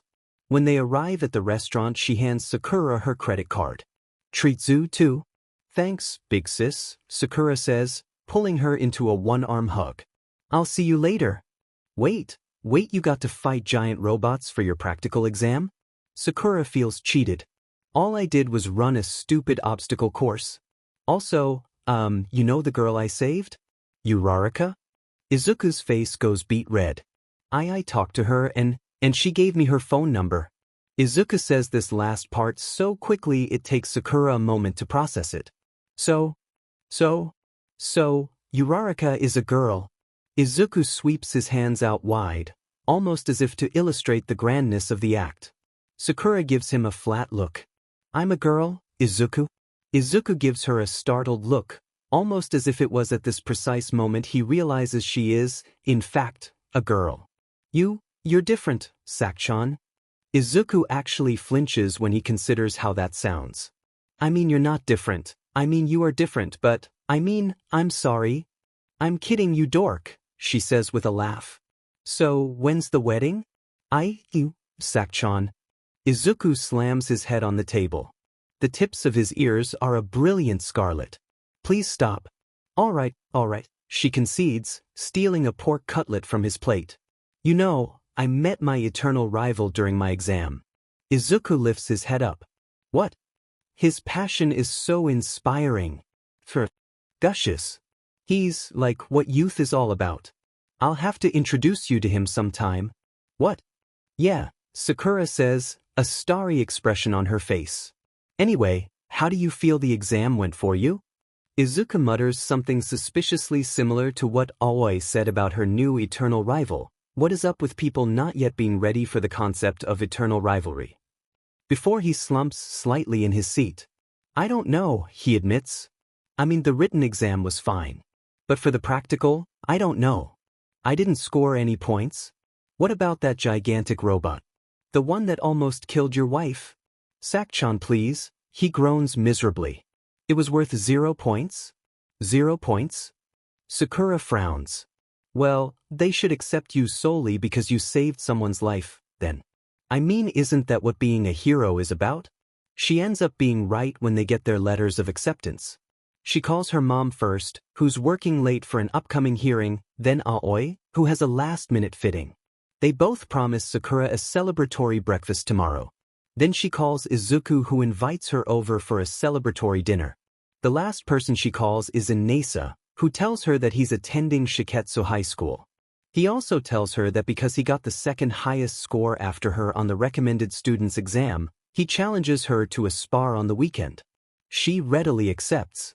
When she heads to Izuku's house, both him and Inko are, predictably, in tears and unable to form coherent sentences. It takes them 20 minutes to calm down, and when they do, Inko tells them she'll prepare their favorites, katsudon, and then animitsu for dessert. Sakura almost cries then and there, and Izuku has to physically drag her away from the kitchen to his room. So, she says, belly flopping onto his bed. How are you feeling?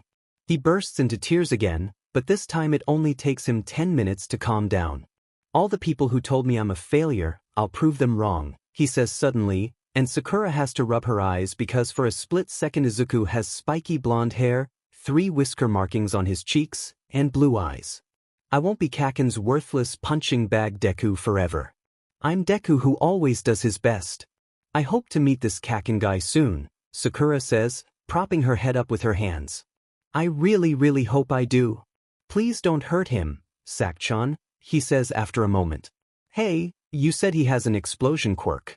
Think if I throw him out a window, he can take flight? Their first day at UA, Izuku is so nervous he actually forgets that this is the first time in years that he is walking to school with a friend again.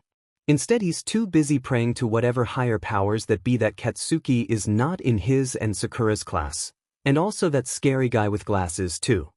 He's so focused on this that he completely misses everything Sakura is saying on their walk to school. He's able to piece together that she has to go meet with Recovery Girl for a bit before classes start, so he'll have to meet with their new classmate solo. Save me a window seat if you can, she tells him as she takes off to the direction of the infirmary. When Izuku walks into his classroom and sees Katsuki, he almost turns back around and runs out of the classroom until Uraraka walks in after him. They grab their seats by the windows, leaving the seat behind Izuku free for Sakura. Uraraka is very easy to talk to. She even pulls in the scary guy with glasses into their idle chatter. It's then Izuku learns that the scary glasses guy, Ida Tenya, isn't all that scary, just very by the book about everything. By the time class starts, he's already fast friends with him. When their teacher arrives, they learn he's the underground hero. Izuku's eyes sparkle. Underground heroes are a challenge for him to research, given their secretive nature. And now he is being taught by one of the most elusive of them all. He almost pulls out his hero analysis for the future notebook, but stops himself after shooting a quick glance at Katsuki. He'll take some notes at home. 10 minutes pass and Izuku starts to worry about Sakura until the door of their class slides open. All eyes are on his pink-haired friend. She regards the class and smiles at him when she sees the empty seat behind him. "Once you're finished standing there uselessly, Miss Watanabe," Aizawa says, fixing her with an unimpressed look. "Could you care to explain why you're 10 minutes late?" "I got lost on the road of life," she replies, earning herself a couple of snorts and giggles from their class. When Aizawa's unimpressed stare turns slightly menacing, she pulls out a purple slip of paper and quickly adds, Wait, no sorry, I was actually with Recovery Girl. Here." Izuku tries to hide his snort as Sakura slides into her seat. He spots Katsuki watching her with a look of disgust, and Izuku wonders how long it'll take until World War III is upon them. When Aizawa makes them go outside to take a quirk apprehension test, he thinks it's then. But nothing happens as Class 1A competes the series of tests. Izuku's long forgotten about World War III, his concern now on him potentially getting expelled. Izuku isn't surprised in the slightest to see Sakura acing the tests. During the 50-meter dash, Sakura just appears at the finish line. Izuku walks over to her afterwards. "You've stopped using those puffs of smoke?" "Yeah," she says, winding an arm over his shoulders. "I've been told it makes some people cough." Ida levels an accusing finger at her as he stomps over to them. "Did you even run?" "I did," she says simply, which appears to anger Ida further. Uraraka, bless her heart, makes her over to them and diffuses the situation instantly with a simple question. "That was so cool, Watanabe. Was that your quirk?" "Yeah," Sakura says, and Izuku has to stop himself from snorting at the bitter resignation in her voice. Ida bows suddenly. "My sincerest apologies to have judged you so suddenly and harshly, Watanabe." She waves him away with her free hand. "It's cool," she says. "Also, feel free to call me Sakura." But I'm sorry, but I don't know your names." "Ida Tenya," he supplies. "Uraraka Ochako," she says, and Izuku nudges Sakura when he sees her eyebrows raise. "But feel free to call me Ochako then, Sakura." Sakura smiles mischievously at Uraraka, so Izuku nudges her again. Midoriya, I didn't realize you and Watanabe were close," Ida says, eyeing them with a curious look. Yeah, a girl with pink skin bounds over to them. "Are you guys, together?" "Me and Zu?" Sakura sighs dramatically. "Tragically, no. I'm not his type. He likes..." Izuku nudges for the third time that day. "We're childhood friends?" "My bad," the girl says. "Ashido Mina, by the way. I love your pink hair." "Watanabe Sakura, but call me Sakura," she says, flashing her a bright smile. "I love yours too, Ashido." Then Aizawa calls them all over for their last test, a ball throw. At this point, Izuku's pretty much forgotten about the War of the Worlds, too nervous about potentially being expelled given his poor performance. He's so nervous he nearly breaks his arm throwing the ball had Aizawa not erased his quirk. He avoids Sakura's, probably unimpressed, gaze on him as Aizawa lectures him. His teacher tells him that incapacitating himself for a quirk that could only be used once was useless for someone looking to become a hero. Izuku wants to slap himself for being so careless. He spent 10 months training with All Might and Sakura only to still break his arms and legs using one for all. He's so caught up in these thoughts that he breaks his finger when he throws the ball. At least he manages to throw his ball farther than Katsuki, and Aizawa doesn't seem to be that angry at him. He still avoids looking at Sakura. Uraraka tells him his throw was amazing, but Izuku can't even enjoy her compliment because Katsuki, who Izuku now realizes is seeing his quirk for the first time ever, tries to attack him. It's then that Izuku makes the mistake. Voice trembling and body shaking, he accidentally calls him Kaken when he tries to talk him down. He hates himself so much in that moment because even after all these years, even with one for all, he's still the same useless and scared Deku. Then there's a burst of something that knocks the wind out of Izuku and he's suddenly trembling for an entirely different reason that he can't even explain. The air feels cold. Kaken? He has never ever seen Sakura this furious before. The effect is startling. All of a sudden Sakura looks very, very frightening. That's Kaken? Katsuki glares at her, but Izuku can see the uneasiness in his eyes. What's it to you, forehead? The anger dissipates for a brief second as Sakura stares at Katsuki with a faraway look in her eyes, something Izuku used to see regularly when they were kids. But before World War III erupts, Aizawa cuts in then to present the results. Izuku feels immense relief that the expulsion rule was a lie to pull out their best performances. Aizawa tells them all to return to their classroom, but stops Izuku and instructs him to go to Recovery Girl to have himself patched up. He's thankful Aizawa doesn't question his request to have Sakura walk him there. Perhaps he can delay World War III until lunch? He doubts Sakura would try anything during class. He's only half right. Sakura remembers everything Izuku's ever said about Bakugo. Absolutely everything. She knows that it's when Izuku turns 4 and learns he's quirkless that Bakugo starts increasingly behaving aggressively towards him. Shortly after that is when things shift from verbal to physical. There's cuts, bruises, and black eyes. Izuku's belongings start to go missing or end up charred. She also remembers the worst of Bakugo's bullying, from the things he said that's made Izuku not want to leave his room for an entire week, to the cuts and bruises he's decorated onto Izuku's skin. Each and every single time Izuku begged her not to cause any harm to Bakugo. Izuku tells her that Sakura's already given him a gift. He's able to unload on her without feeling guilty about it. He tells her no one else has ever given him that, and he's thankful for it. It's enough for him to feel safe enough to express how he's feeling. And well, Bakugo is Bakugo, he says. There's no use trying to change him. He'll get bored with bothering him soon enough. Sakura closes her eyes, sees Izuku who is trembling as he tries to pacify the BFRD, and tries to pull down the rush of anger, killing intent, Inner explains, and she tells her she needs to calm down right now. She feels as she walks Izuku to the infirmary. He's talking a mile a minute at her trying to calm her down. That's just Kaken, he tries to tell her. It's not a big deal, really, it isn't, Sak-chan. Seriously, and Aizawa-sensei stopped him so. Sensei, Sakura says when they arrive at the infirmary. Sakura gives her the look. Chio knows all about the bullying Izuku's dealt with over the years by the infamous Kaken, and she's heard enough from Sakura about her plans for when she finally meets him. I leave Izuku in your capable hands. Ah, so it's time, Chio nods in understanding.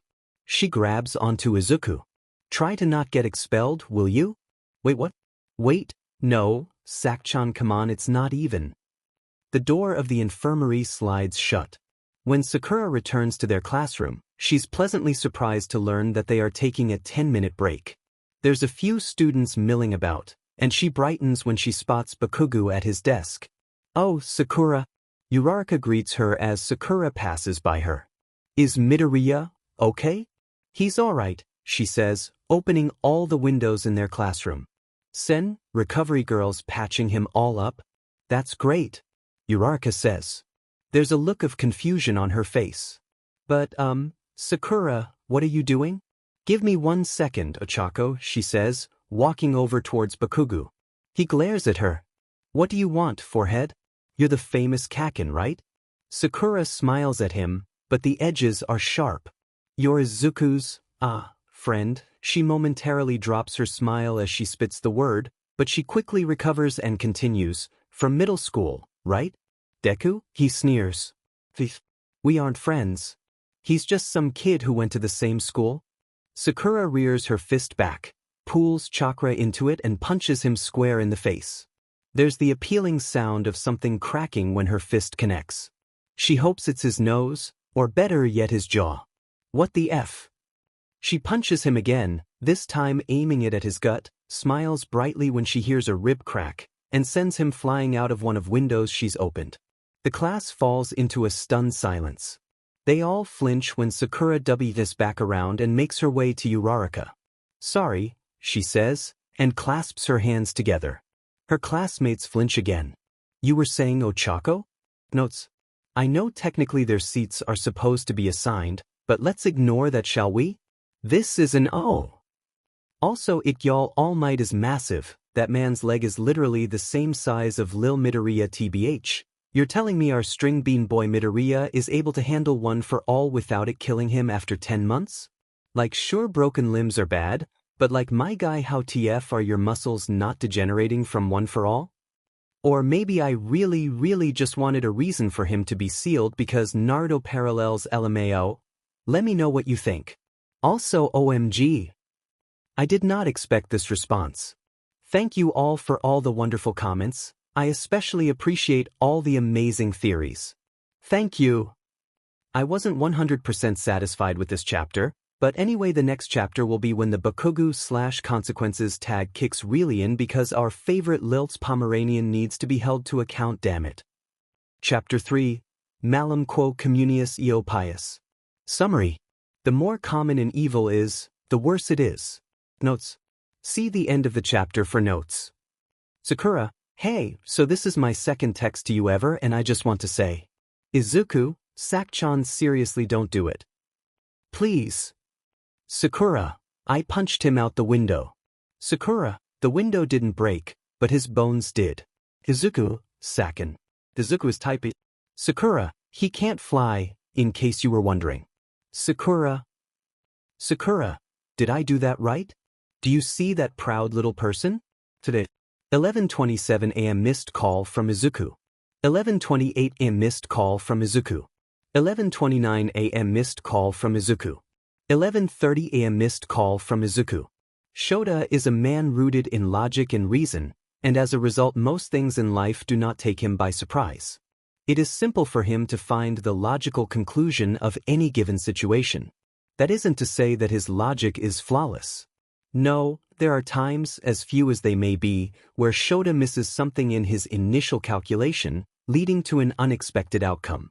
This week stands as a clear example with Shota missing a lot of things in his initial calculations about his class. This year, he thinks he won't have to expel his entire class. After all, he's got Endeavor's son and Recovery Girl's freak of nature protege, because seriously having 3 quirks? Without a quirk marriage involved either? As his students, and it was one thing to deal with Endeavor, but throw in Recovery Girl into the mix? Hell no.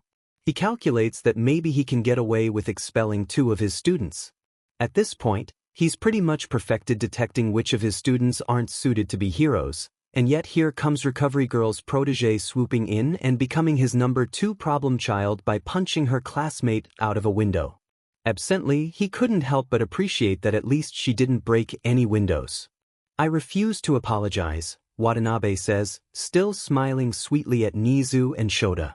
Sakura, Nizu says with as much patience he can muster. You broke his jaw, his nose, and his rib. Her smile widens. Great. You'll be expelled then, Shota says flatly. Expel me? Shota pinches the bridge of his nose. He can feel a headache coming on. Sakura, you know very well we don't want to do that, and you don't want us to do that, Nizu says with a sigh.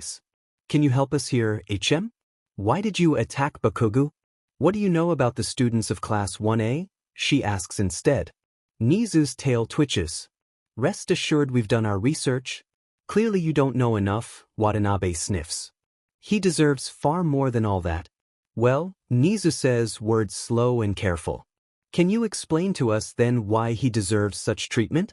That's not for me to explain, but for you as educators to already know, she says, leaning back into her chair. Expel me, I don't care. He deserved it, and if I see that BSRD bothering Izuku again, I'll do even worse. There's his headache. Watanabe, you should know about our policy regarding using quirks against off. So, what, we're just going to pretend that the BSRD didn't try to attack Izuku either? She asks, sitting up. Or is it just because someone managed to stop him that you're letting it slide? Shota can feel Nizu's beady eyes on him. Bakugu attacked Midoriya? I handled it, Shota says, voice straining slightly. He initially dismissed Bakugu and Midoriya antics as a juvenile rivalry. He's seen enough of that kind of behavior over the years, especially among students with particularly powerful quirks. For now, Watanabe mutters. We will ensure that doesn't happen ever again, Nizu says, his eyes still trained on Shota. Anyway, Sakura, we still need to know why you used your quirk on Bakugu. Let us help you. Tell us why you did it. Look, I get it, those who break the rules are scum, she suddenly says. For a moment Shota thinks they've finally broken through that thick skull of hers. But then she continues, but those who abandon their friends are worse than scum, and I'd rather be expelled from this school than be someone like that. She gets suspended for a week. Nizu gives Bakugu detention for a week for attempting to attack a fellow student. He also tasks Shota with investigating the Midoriya's and Bakugu's middle school experiences to shed some light on what Watanabe was alluding to. If what Sakura is suggesting is what I think it is, Nizu tells him, then it's best to correct that as soon as possible, I'll have their middle school records ready for you before lunch. There's a glint in Nizu's eyes that makes Shota uneasy. It's the look he gets when he has the beginnings of a multi-step plan forming. He's probably planning to shut the boys' middle school down. To be fair, Shota says, letting out a resigned sigh, I was initially planning on expelling the two of them. There are several odd things about Midoriya's application, now that Shota has a moment to review it. First is the fact that he did not use any of his middle school teachers as a reference. Of all people, the boy uses All Might as his reference. There's nothing wrong with him using a pro hero as a reference, in fact it was well within the application guidelines. It's just illogical.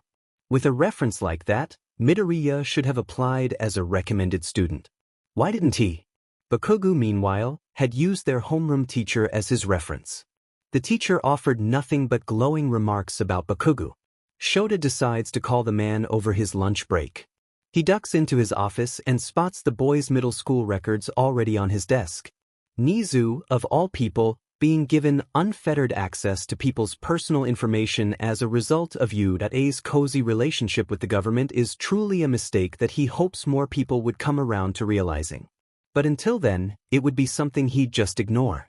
Shota rifles through the documents and notes that Midoriya's been to the school's infirmary far too many times than normal over the course of his middle school career.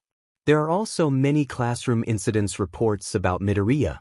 The incident reports involve the same set of students, among them Bakugu. All of them blame Midoriya in some way, or they are labeled as accidents. Midoriya accidentally got burned by Bakugu during gym class, reads one incident report. Both parties assured that it was an accident. Midoriya failed today's uniform inspection again, reads another. He arrived to class with a charred uniform jacket. Shota calls the boy's former middle school teacher. He lets the man know he's just doing some additional background checks on the students. The man accepts his logical ruse easily and starts to sing his praises about Bakugu. When Aizawa's had enough, he cuts him off and asks about Midoriya. The pause. Midoriya? What about him? Shota blinks. Well, he's also been accepted to U.A and him. There's a clear note of disdain in the man's voice. Surely you know that boy is quirkless, don't you? How on earth did he get accepted to U.A? Excuse me? The man launches into a tirade about Midoriya, detailing how much of a problem child he was during middle school. He also spends a significant amount of time discussing how much of a bother Midoriya was to the other students, particularly to Bakugu. I'm not surprised, the man seethes, that he would try to cheat his way into U.A. I'm glad you've noticed and are correcting it. It would be a shame to have someone like him ruin U.A's impeccable record. Someone like him? You know, quirkless? Midoriya isn't quirkless, but is instead a late bloomer, Shota says with an even voice. He's got quite a powerful quirk, too. I'm sure you wouldn't have known this because Midoriya knows better than to use his untrained quirk in public, much less at school. Shota feels slight satisfaction at the loud gulp the man takes. What I'm interested in learning more about is why a teacher such as yourself would allow your students to use their quirks not only in public, but also against each other. Surely you are aware of the laws about this. WLI? And surely, Shota continues without missing a beat. You are aware of this country's anti-discrimination laws? Which you've certainly broken given the appalling treatment of Midoriya, who you assumed to be quirkless? Listen, UA is launching an investigation into your school, and you can expect to hear again from us shortly, Shota adds, and then he hangs up. Effective immediately, Watanabe Sakura has been suspended for this week, Aizawa tells the class. Bakugo Katsuki has also received a week's worth of detention. Let this be a lesson to you all regarding the seriousness of using or attempting to use your quirks against your peers. That behavior is not tolerated here. That was her quirk? Someone behind Koji hisses. She punched him like All Might. Just goes to show you can't judge people from their appearances, huh? Koji slumps further into his seat. He knows that at UE he could expect violence, but he didn't anticipate it happening so soon. He shudders when he remembers the sound of Bakugo's bones cracking. Their class dubbed the situation the punch.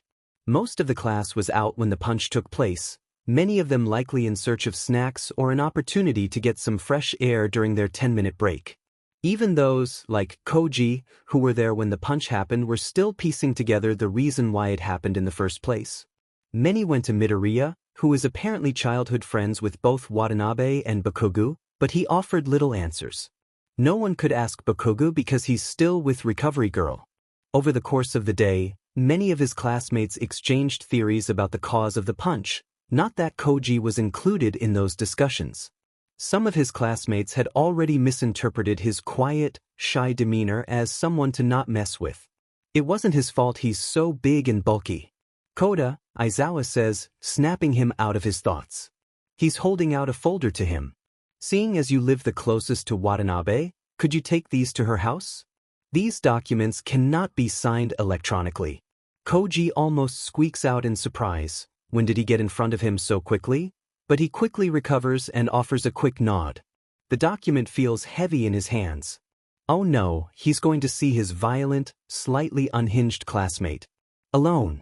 All right, Aizawa says, and he's suddenly in the front of the class again. We've thrown a lot at you in the past few hours. You have a free PRD now to get yourselves oriented. Just be quiet. Aizawa then pulls out his yellow sleeping bag, slips into it, and then crawls underneath his desk.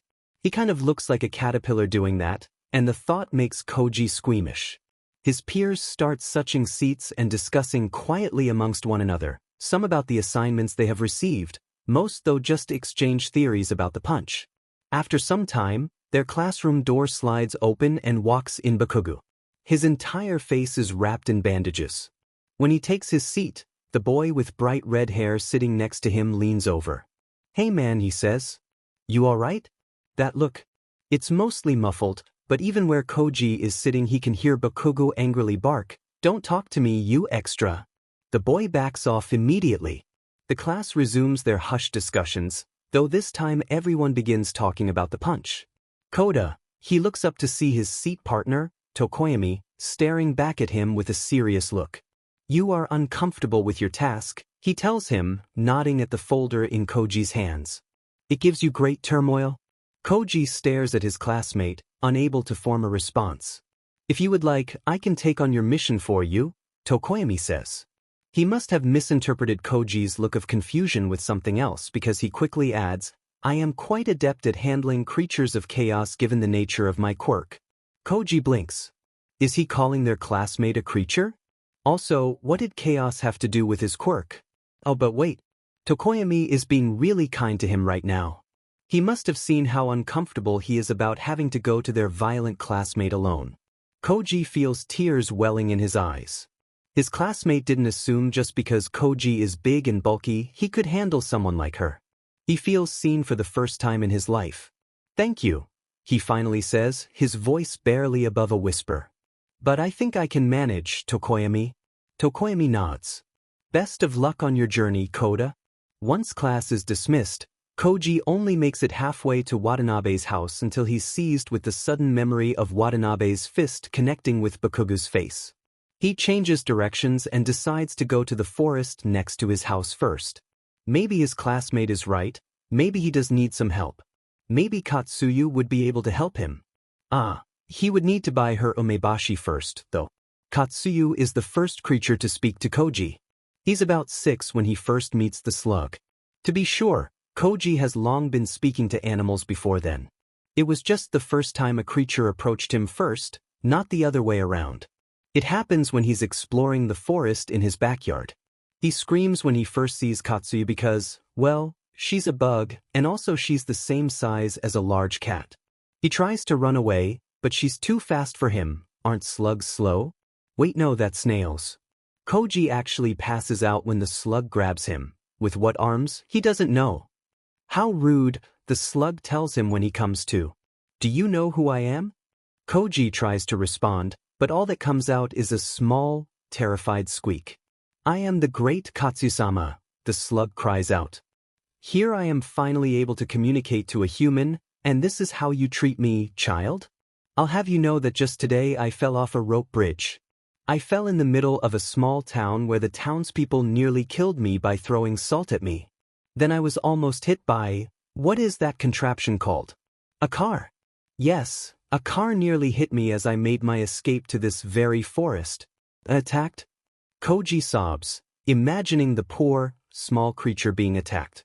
BB but WWI? Katsuyu bows her head. I apologize, child.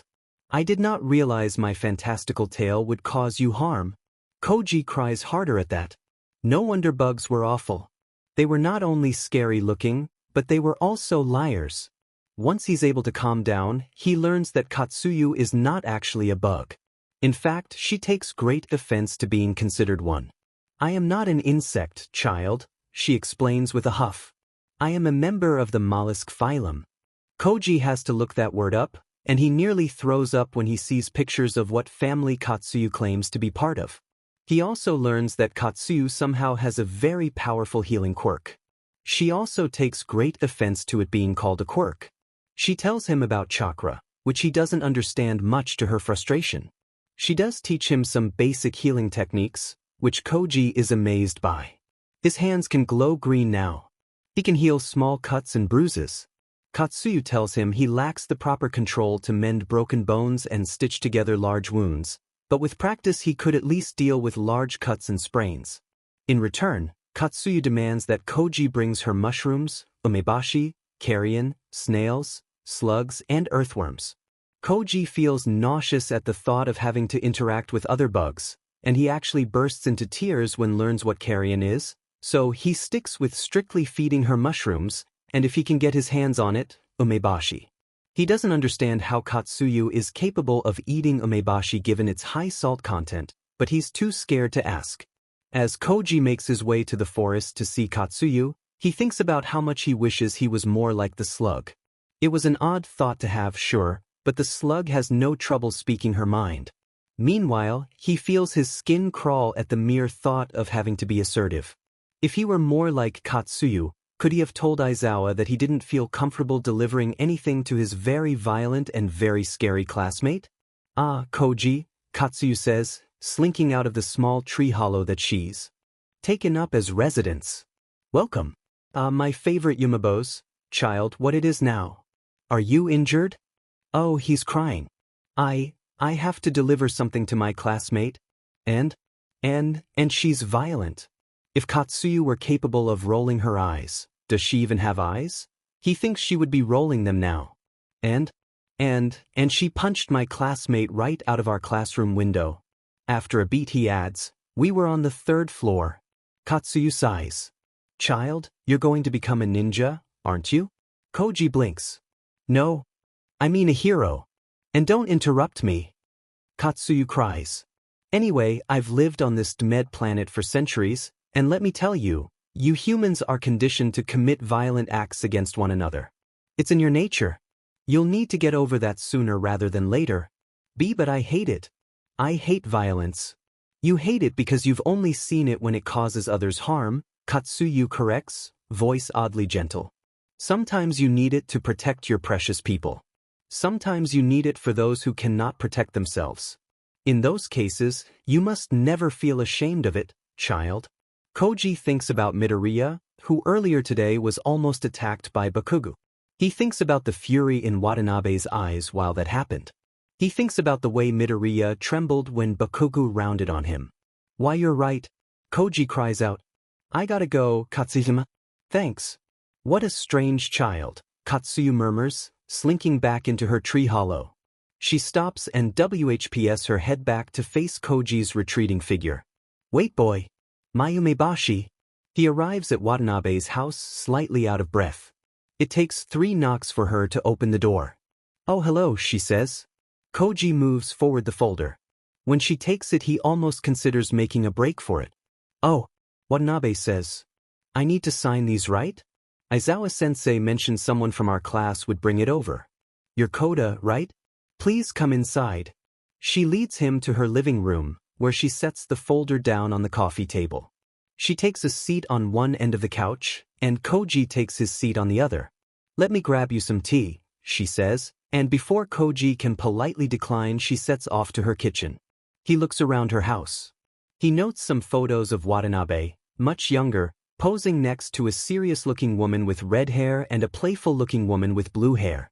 There's also some photos of her and Midoriya as children. Here, Koji blinks and there's suddenly a teacup in front of him. It's Jasmine. Hope that's all right. He nods and accepts the tea. He takes a small sip, and the sweet taste of jasmine rolls on his tongue. It's really good. So, I'll just sign these and you can be on your way, she says, setting her own cup of tea next to the folder. Thanks again for doing this, Koda. I appreciate it. He nods at her. She leaves through the documents and reviews them with considerable caution. When Koji got his form, he just quickly looked for where he needed to sign. Watanabe was looking at the forms as if she was about to sign her life away. Oh no, did he sign his life away? His thoughts get interrupted by the sudden sound of K-pop? Is that a K-pop song? Sorry, she says, pulling her phone out of her pocket and answering. She's silent for a long time as she listens to whoever is on the other line. Koji can't hear what exactly they're saying, but whatever it is, they're saying it very quickly. Zuzu, she finally says with a slight huff. Look, I won't apologize, but I promise I won't. All right, I swear I won't hit him again, you happy? Next time you'll be the one hitting him, K? The pause. Sure. I'll see you tomorrow when you're done with classes, K? No? How about Thursday? Cool. See you then. Love you. Koji's initial theory is verified with that one phone call. Watanabe isn't violent, nor is she unhinged. You're the famous Kaken, she said at the time. His classmates initially brush aside the two boys' antics as them being childhood rivals. Even Koji believes the same at first. Someone did mention that they went to the same middle school, after all. Now looking back at it, there was no question about the truth of the matter. I'm sorry, Koji blurts out. Watanabe blinks up at him. For what? I passed judgment on you too quickly, he admits, staring down at his teacup. I thought you were just violent. I didn't realize you were protecting Midoriya. I'm really sorry. There's a long silence until Watanabe squeals. It's high-pitched and makes Koda jump a little in surprise. Koda, can I give you a hug? Please? What? She's hiding her face in her hands. You're just super cute, Koda. Please? WW. Koji feels his face burning. CC cute? Emmy? You're like a giant teddy bear, she gushes. After a moment, she coughs into her hands, her cheeks tinge with red. Sorry. I've been told I can be a bit, overbearing? I hope I didn't make you feel uncomfortable. Whoa. Koda, are you alright? He's crying again, but he can't help it. For the second time that day he feels seen. Sakura, Aoi says, and Sakura can hear her breathing hard through her nose. I thought you were the smart one here. Auntie, Sakura snaps back. I am. That thing is haunted. I can't go alone, otherwise it will attack me. It's a tree, you dumb. A haunted tree. Sakura does not visit her dad's grave as much as she should. Her mother visits at least once a month, but whenever she does go, her schedule never lines up with Sakura's. And Sakura, well, she does not want to visit his grave alone because she's convinced the weeping willow her mother planted next to his grave is haunted. Whenever she's alone, the demon thing always smacks her. It doesn't matter if there's no wind blowing through the air, or how far away she stands from it, she always gets smacked in the face by it. She figures since she's already completed her assignments in record time and has no classes as a result of her week-long suspension, she should take the opportunity to go visit her dad's grave and share what's been happening with her for the past few months. She reaches the cemetery's entrance before she remembers the reason why she doesn't visit his grave alone, and in a panic she calls Aoi. Kid, Aloysius. Look, I'd go, I really would, but they've got me tied up here at work. I won't be out of here until real late. Do you absolutely need to go right now? She pauses. Wait, you little sheet, it's like almost noon right now. Don't you have school? Oh right, I forgot to tell you, she says. I've been suspended. Sakura, school just started. What the hell? I know, she says. I met Kakin. Oh hell yes. Boy shrieks. That's my girl. Did you kick his butt? Is he dead? Did you kill him? I broke his nose, jaw, and a rib. Hell yeah. The pause. Sheet, is Akane said? Sakura groans. Yeah, I'm grounded for a week. It's bullshit though. We all know he deserves it. You know Akane's a stickler for the rules, Aoi says. Wait, are you sneaking out right now? That's great kid, but come on. Next time try to go to a mall or a movie or something normal, not your dad's grave. But I haven't visited him much these past few months, so I have a lot to tell him. Well, are you almost there? I'm waiting outside the cemetery. Just go in, and if the tree attacks you, film it for me? Auntie. Look, Aoi says. It's daytime, I doubt a haunted tree will come for you. And if it does, who cares? You're training to become a weapon of mass destruction, woman up a little bit. You're right. Sakura cries. I'm not a kid anymore. If that tree hits me, I'll smash it to smithereens. Your mom planted that tree, so that would actually break her heart, Aoi reminds her. Plus, that's destruction of private property and Akane would happily be the one to ensure you get a harsh sentence over it. Alright, Sakura says. Alright, I don't know. Maybe I should just go to a mall instead? That's my girl, Aoi says. I'll come with you another time to visit your dad. Sounds good. Sounds good, she echoes. Talk soon. Love you. She puts her phone away and stares at the cemetery before her. It's just a tree. She could hypothetically stand her ground without destroying, right? It could be like a chakra exercise. Plus, she came all the way here with his favorite flowers, amaryllis. She couldn't go back now, could she? Steeling herself, Sakura makes her way into the cemetery and towards her father's stone monument. She cleans the monument and then sets down the flowers atop it. Hey Dad, she starts, weary eyes trained on weeping willow slumping over his grave. Its branches are a few inches away from her face. I almost got expelled. You remember Zuzu's evil best friend turned bully? I punched him in the face, it was great. She looks up at the tree, sees that it's not reaching out to attack her, and continues. I've been doing okay. Mom's been working a lot lately, I don't really see her much. I miss her, you know? Sakura sighs. She's doing good work though. I got into you today. It was pretty easy. I've also been training a lot with Sensei. You remember her, right? I can fix bones again now. Sensei says I can probably be her successor, but I don't know if I just want. The tree smacks her in the face. Dad, tell your ghost tree to... Everyone thought it was a Kekkei Genkai, a voice echoes. But grandfather just had unmatched chakra control. All he did was mix earth and water. You can use both earth and water, right? Plus you've got better control than me. You think you can try it out, Sakura? Sakura sinks to the ground. In her she thinks, what the hell was that? She's met with silence. The tree thumps her again and this time it actually grabs her hair along with it. She is dragged up to her feet. This time she's going to punch it into smithereens, her mom be mad. You good kid? There's a man standing behind her. Sakura tries to turn around and get a look at him, but her hair is firmly stuck in the dmed tree's branches. When did he get there? God, she is seriously going to throw herself into training her sensing skills because this is getting ridiculous. She flounders a bit trying to free herself. Can you, help me here, mister? You got a problem with trees, or something? He reaches over and starts to untangle her hair from the branches. Why the hell did she let it grow out so long again? It's almost past her back now. She's definitely going to cut it again, that is if she's able to free it first. No, they have a problem with me, she mutters. Suddenly his hands stop moving. Kid, you're stuck. What do you mean I'm stuck? I mean, unless you got some scissors, you ain't getting out? There's a tense silence. Mister, she says, voice shrill, I don't have any scissors. Sheet, looks like you're out of luck, he says. Anyway, see ya? The bastard actually starts to walk away until she screams after him.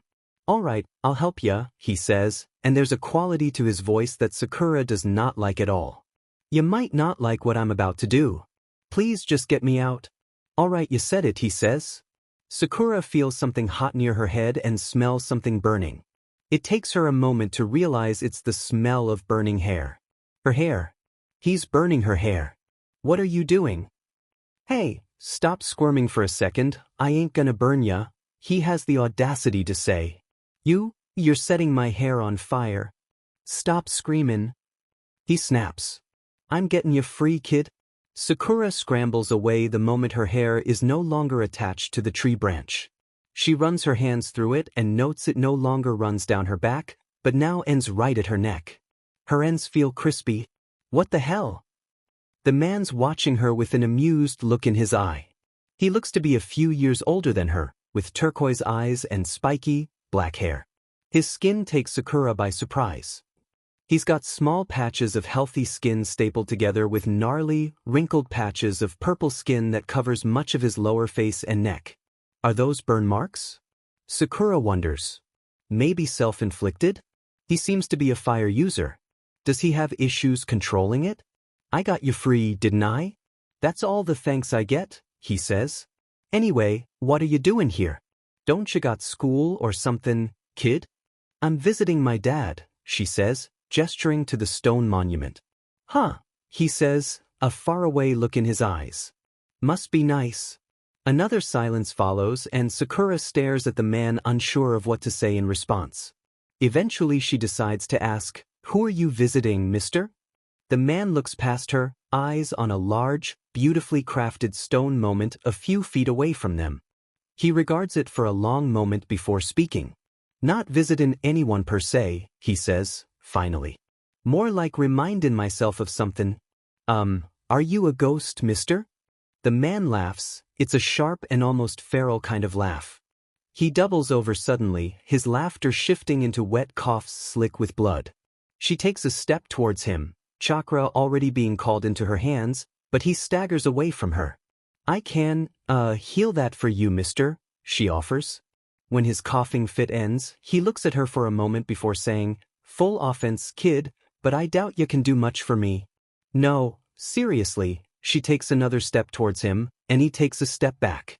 I think you have a punctured lung. He blinks at her. How'd you know that? It's pretty obvious. Let me heal it, please. When he offers no response, she takes another step forward until she's close enough to hover a hand over his chest. He eyes her warily, but thankfully makes no move to remove her hand. Scanning his chest quickly, she finds 3 broken ribs and a punctured lung. It takes about an hour and a half to fully heal his ribs and lung. Mending bones isn't too much of a challenge for her anymore, but internal tissue, especially lung tissue, is always difficult. How the hell were you moving around? Sakura wonders aloud when she's finished healing him. Cough once for me. He rolls his eyes at her, but coughs into his hand. Huh, he says, and he has the nerve to blink in surprise. You ain't half bad, kid. Your ribs are completely healed, but your lung is going to need a little more time to fully heal, she instructs with a scowl. And my name's Sakura. Sakura, he snorts, eyeing her hair. Real creative? Shut up. You know, you should be a little more guarded, kid. Why? I could be a murderer, he says with a smile that has a little too much teeth. You always help pin complete strangers for free? Well, I'm healer, that's what I'm supposed to do, she retorts. Plus, you help me out there, even if you burn my hair. And if you tell me your name, you won't be a stranger. That's private, he sniffs. Lucky for you we have doctor-patient confidentiality. doubt a shrimp like you can be a doctor, he says. You're what? 16 at most? 15, she corrects. He levels an incredulous stare at her. What did I just say about being more guarded, kid? You a dumbass or something? He does have a point, Sakura thinks. She ducks her head, feeling thoroughly chastised. After a beat, he sighs tiredly. I owe you one. What? A favor, he adds. I could count Freenya from that tree as my favor, but I'm feeling a little charitable today. Let me know when you'll want to collect. But I don't even know. Sakura stops when she realizes he's already gone. Maybe he really is a ghost. How the hell am I going to collect? I don't even know your name. With an indignant squawk, she starts to make her way back home. As she makes her way, her hands find her hair. She plays with it her entire walk home.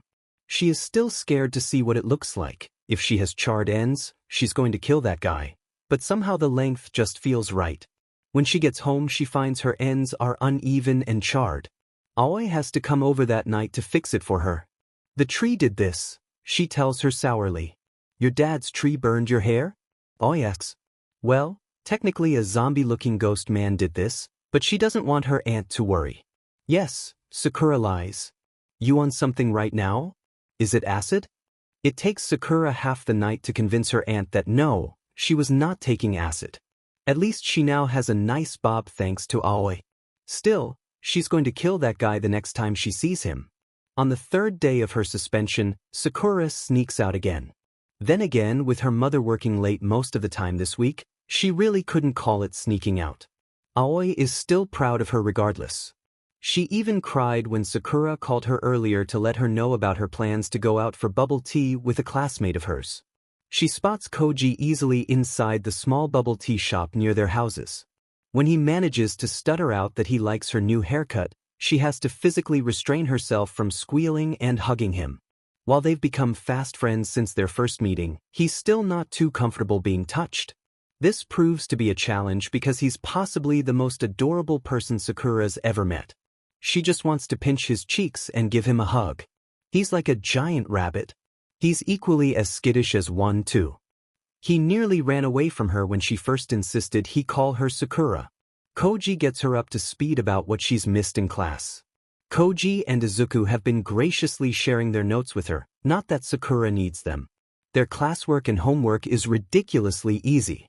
Each time her teachers email her an assignment, she emails back the completed assignment within 5 or 10 minutes. It's become a little game for her. So far she's gotten full marks on everything. How's Izuku doing? She asks, taking a sip of her bubble tea. Midoriya? Koda says, voice below a whisper. He's doing alright. People have stopped asking him about the punch. And if they try to, Uraraka and Ida stop them. She chews on a tapioca ball. The punch? That's what everyone is calling the incident between you and Bakugo. Before Sakura can say anything, a boy with the head of a black bird approaches their table. Sakura feels her brain breaking a little at the sight of him. It was like the Diamond washing machine hero all over again. Is he like Principal Nizu? No, he has the body of a teen boy. Inner? You there? Please help me, she thinks, a touch of desperation bleeding into her thoughts. I have no answers for you, Inner replies. This is something for you to research. Great help you are, she thinks, frowning.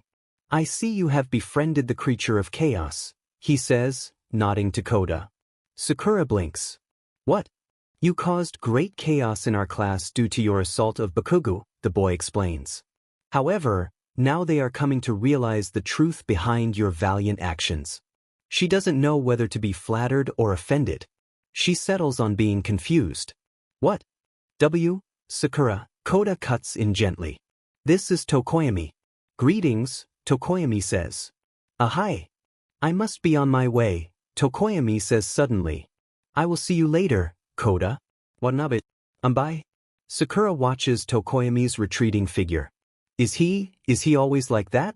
Koji nods, a soft smile on his face.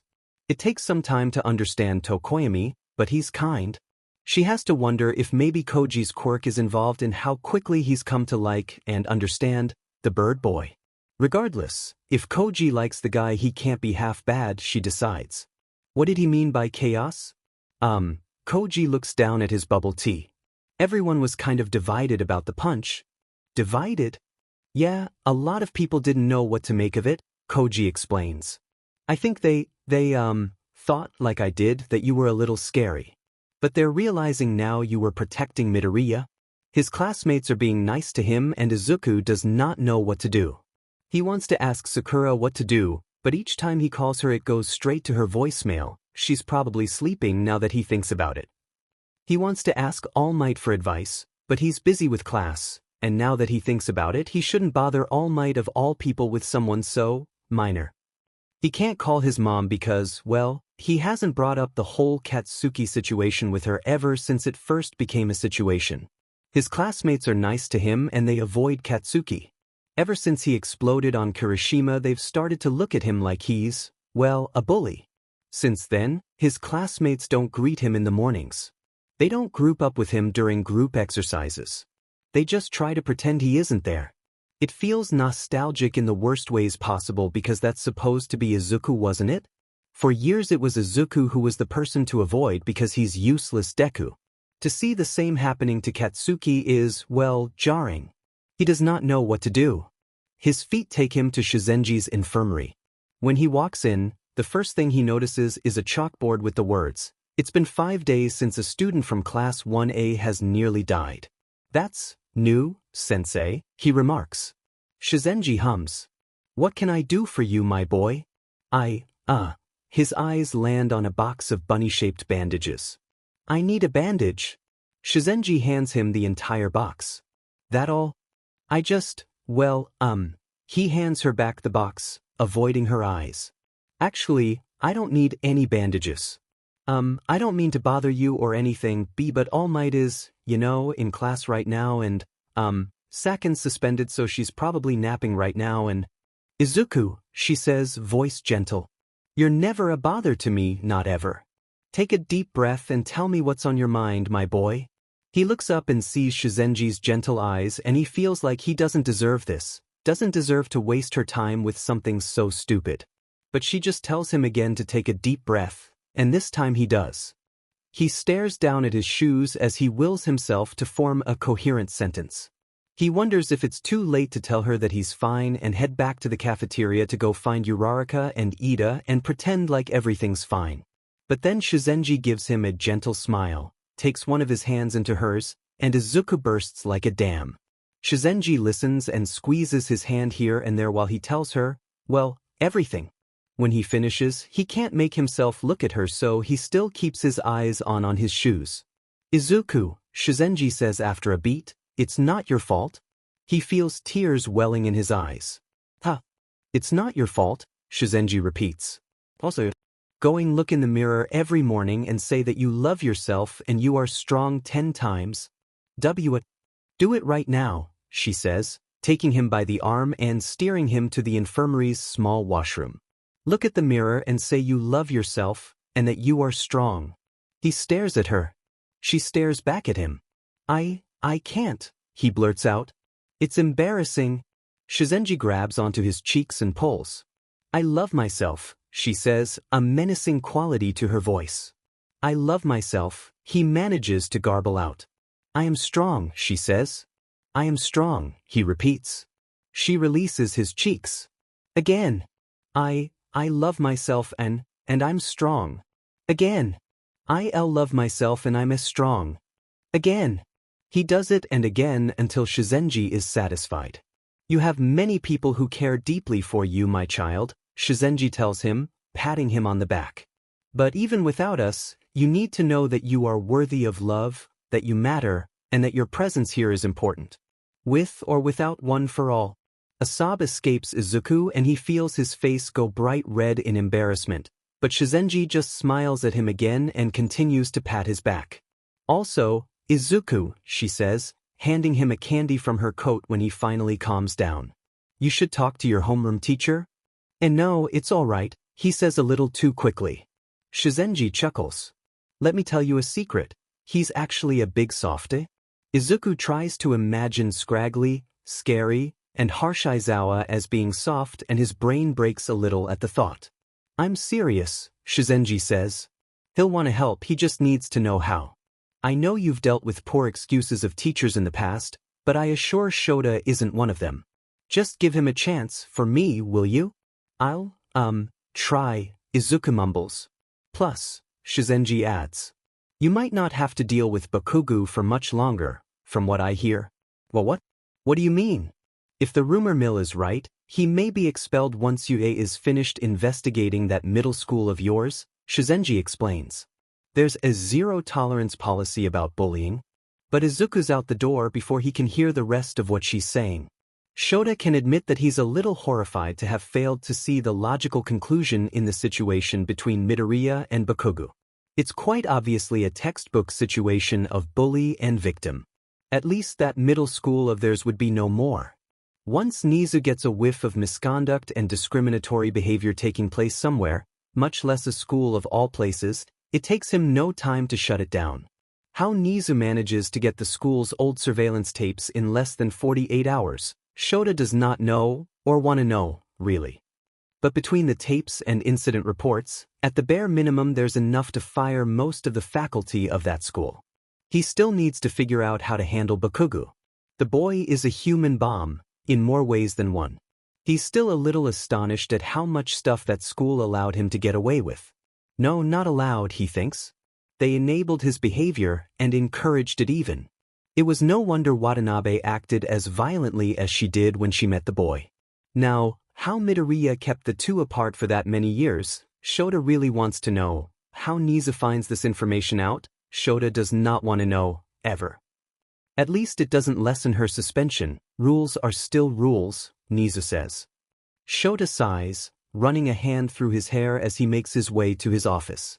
Then there's the situation about Midoriya's quirk and his relationship with All Might.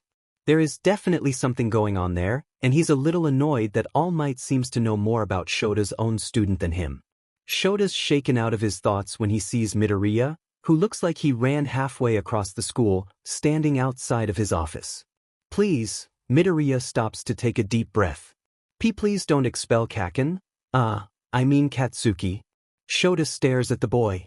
With a resigned sigh, he ushers him into his office.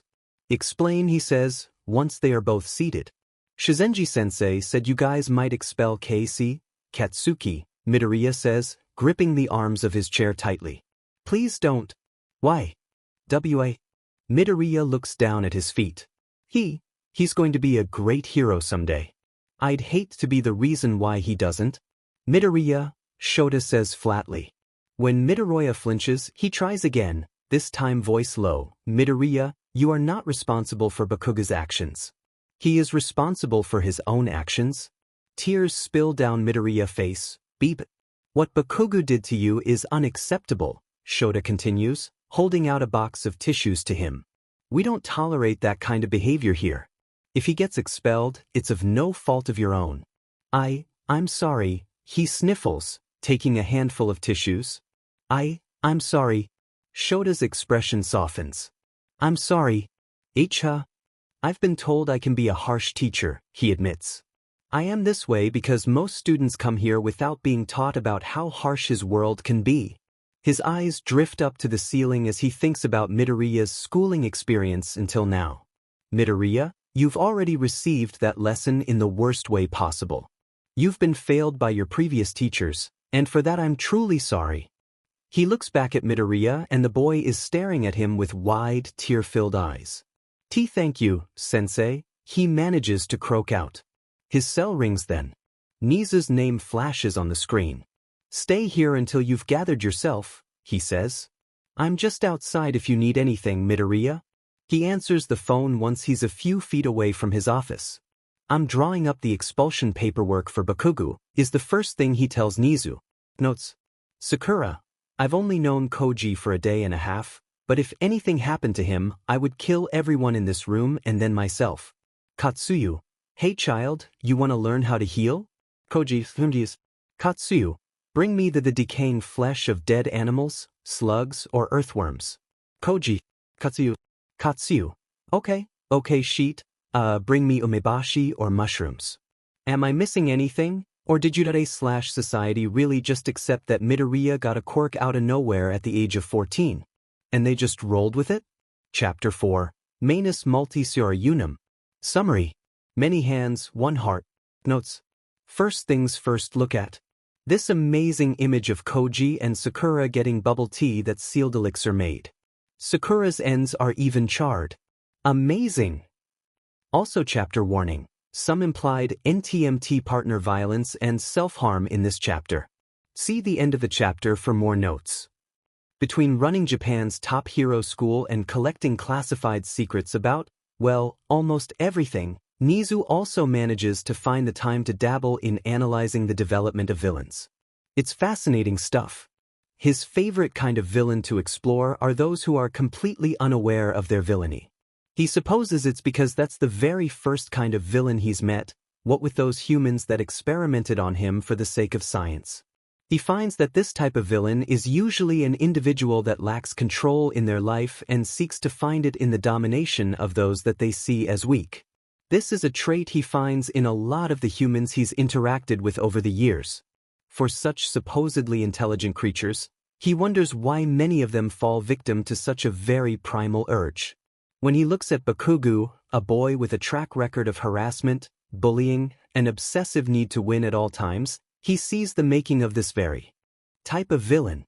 Then, when Aizawa tells him he's drafting the boy's expulsion papers, Nizu wonders if it will become the necessary catalyst for Bakugo to embark on a path of villainy.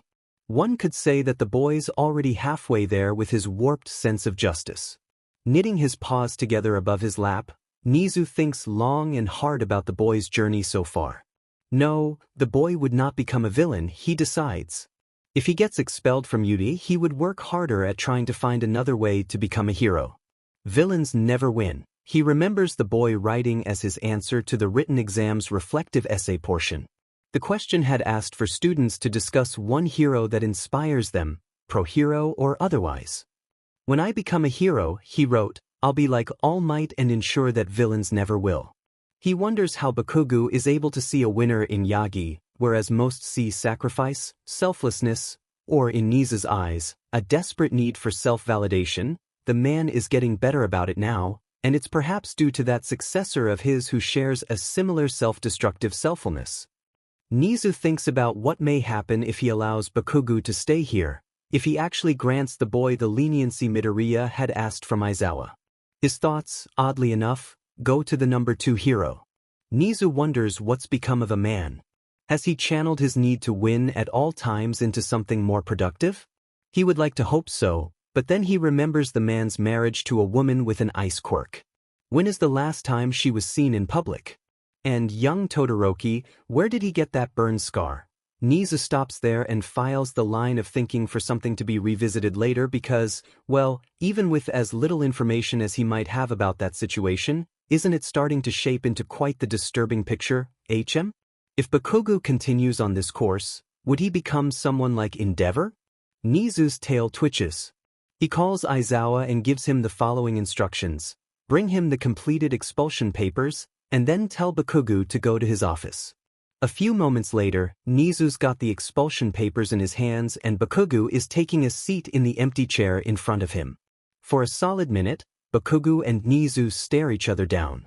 You're being expelled, Nizu tells him flatly.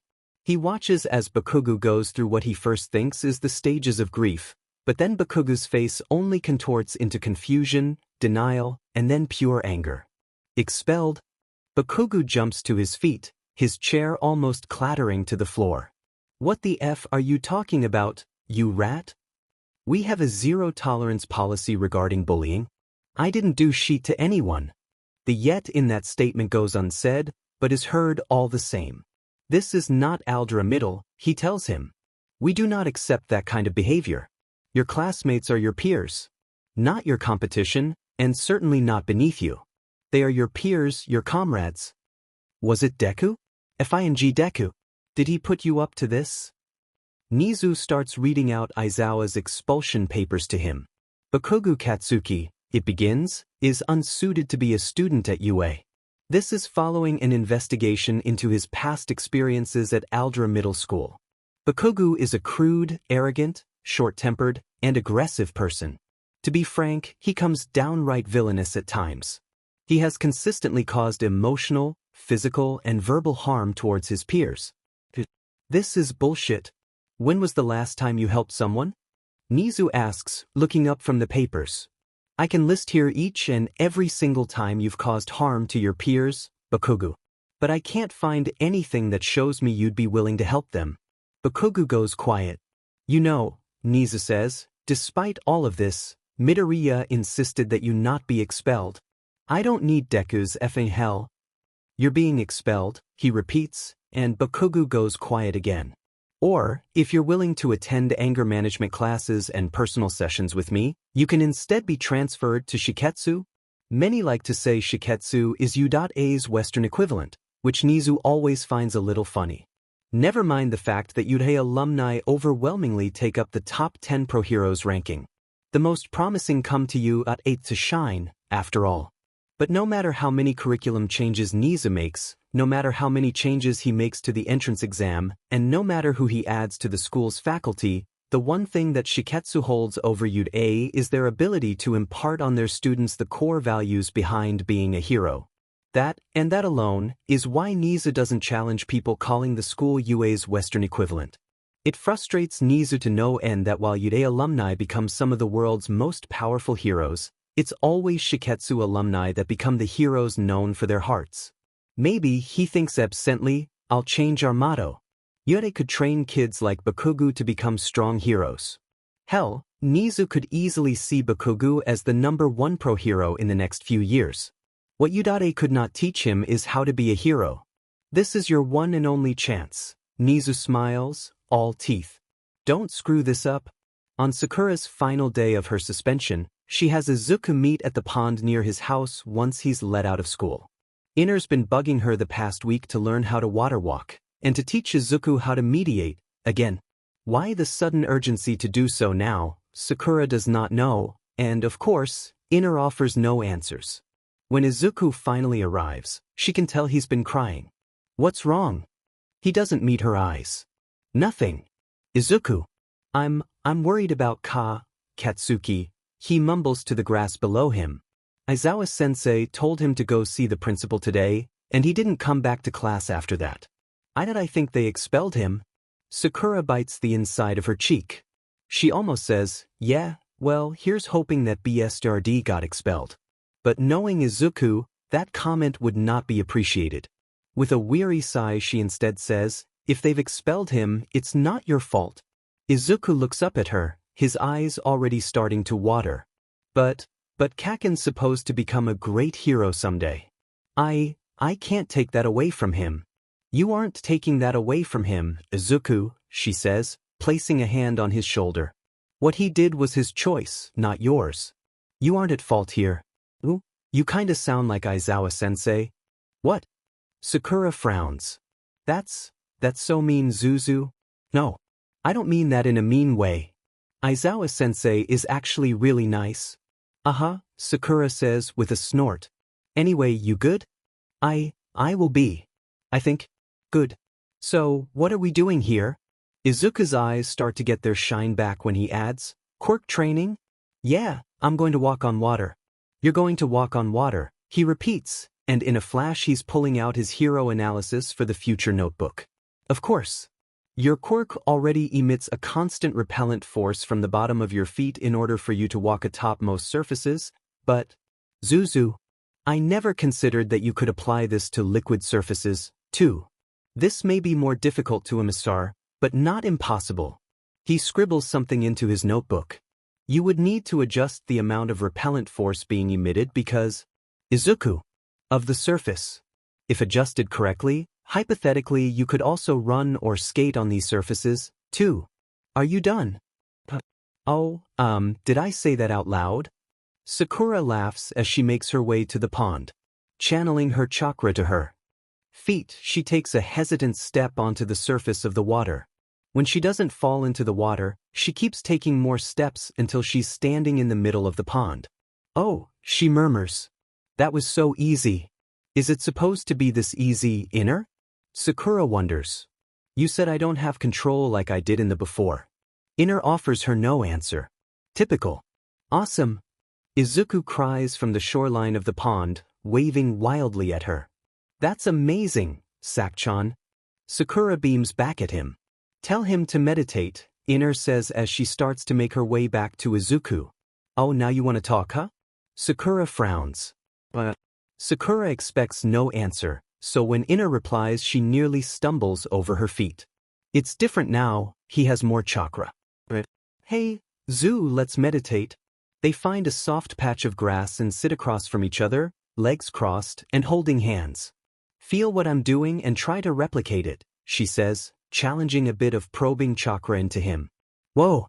Izuku jumps at the sudden contact. That's new, Sakchan. What are you doing?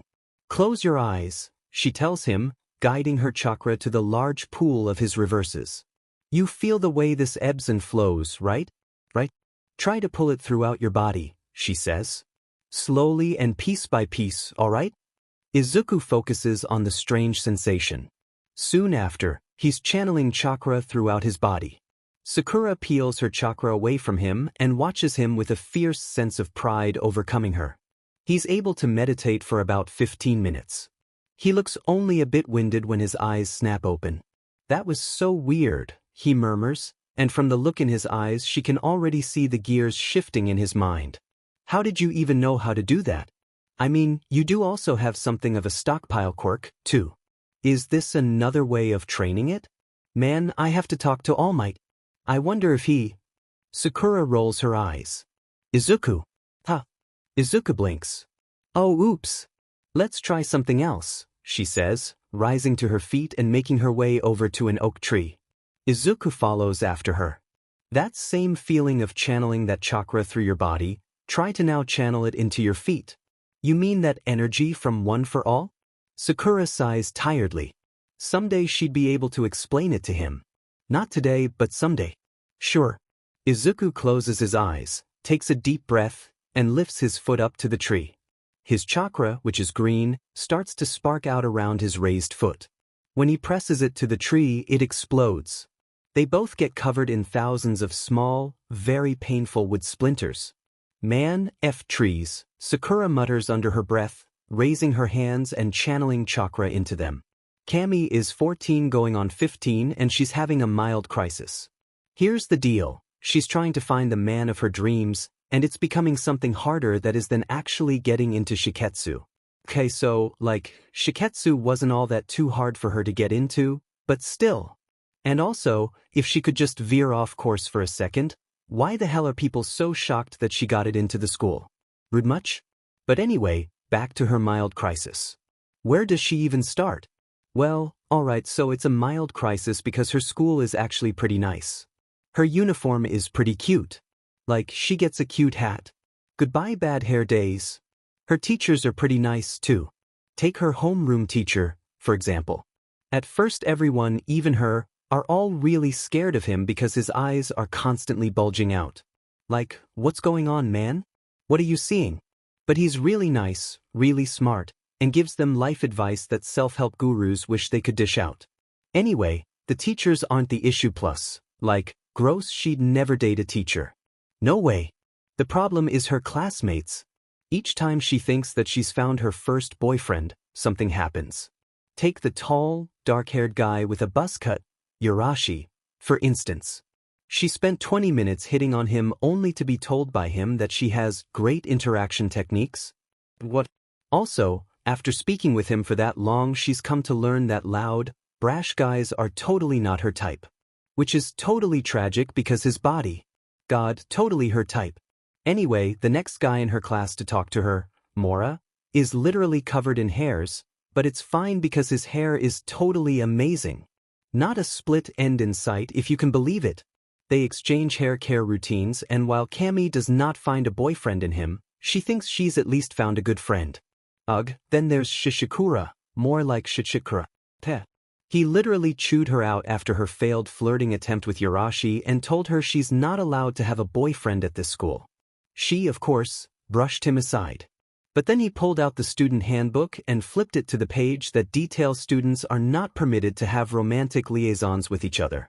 And to think she chose Shiketsu because it's known as the school with heart. What happened to Manus Multisior Unum? So that's Cammy's mild crisis. She's trying to get a real cute high school romance, you know, some real kiss fall in love kind of romance, and she's failing miserably at it. But then, it happens.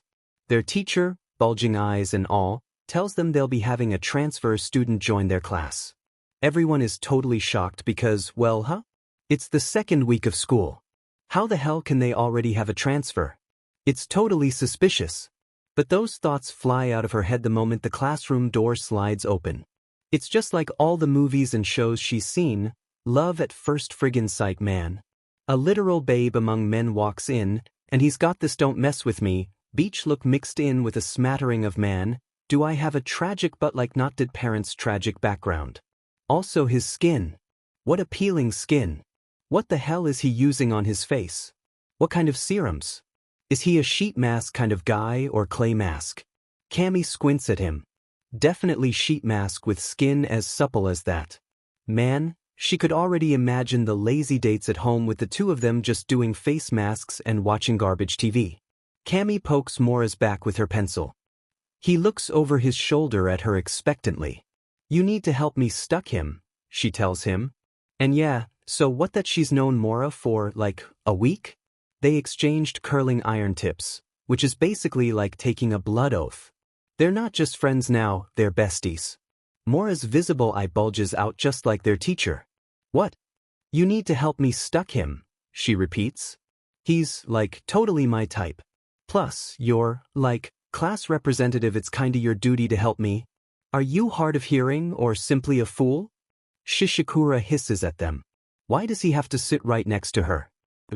Students are forbidden from having romantic liaisons with one another. Can you, like, totes stay in your lane for once in your life? Cammy hisses back. Her head snaps back up to the front when their teacher asks the appealing, bodacious blonde to introduce himself. Wait, like shut up for a sec, he's about to speak. Sakura stares disbelieving at her. You're the one speaky. Shoo. I'm Bakugu Katsuki. They all wait for him to continue, but he doesn't. Got deep voice and he doesn't talk much? Cammy clasps her hands together and stares up at the ceiling, offering a small prayer of thanks to whatever deities can hear her. Her week is looking up. Toru likes bright people. Aoyama is bright in a literal sense. Can shoot lasers from his navel, and he sparkles a lot when he's pleased. She likes him a lot. Ashido is also bright in a different way. Her personality attracts people like moths to light. She likes her a lot too. Does she actually like them, or does she want to be like them? Toru is not naturally bright. She finds she doesn't attract much attention. She has to put in a lot of effort to ensure people can actually see her. So Toru is bright, bubbly, and smiley. Not that anyone can see her smile, of course. She thinks, she hopes, that they can feel it at least. What people can see, like her clothes, she makes the effort to ensure it is always cute and eye-catching. Her uniform, for instance, is always perfect, not a wrinkle to be found anywhere.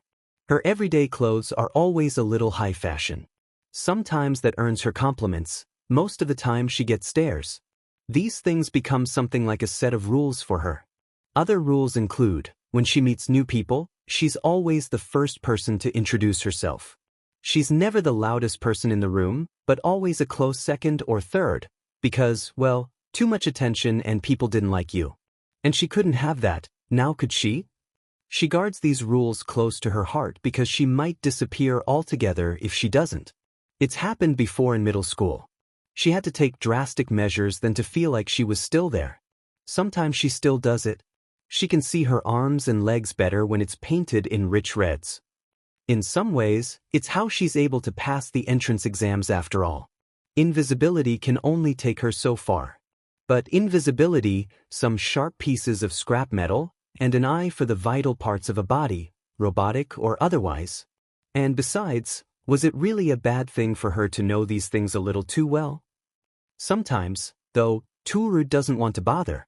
She doesn't want to be bright, bubbly, and she certainly doesn't want to smile. She just wants to retreat into herself. Why does she have to try so hard when these things come so easily to everyone else? Why is it that when she doesn't try, doesn't follow these rules, she disappears altogether. It's not fair. Bakugo Katsuki is rude and mean, but people notice him. Even when their class started to treat him like he wasn't there.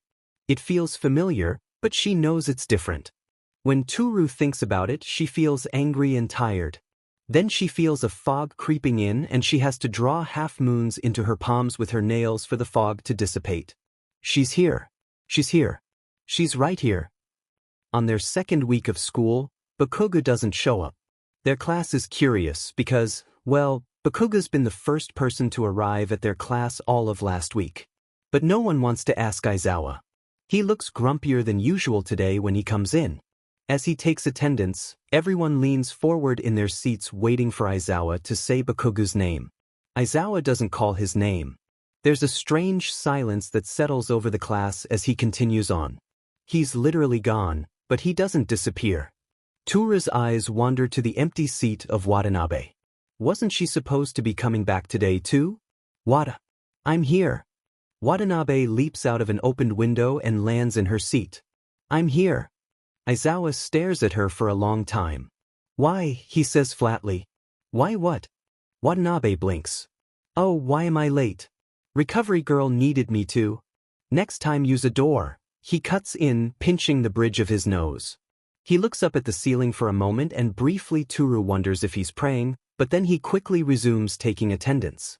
Is that why you asked me to open a window?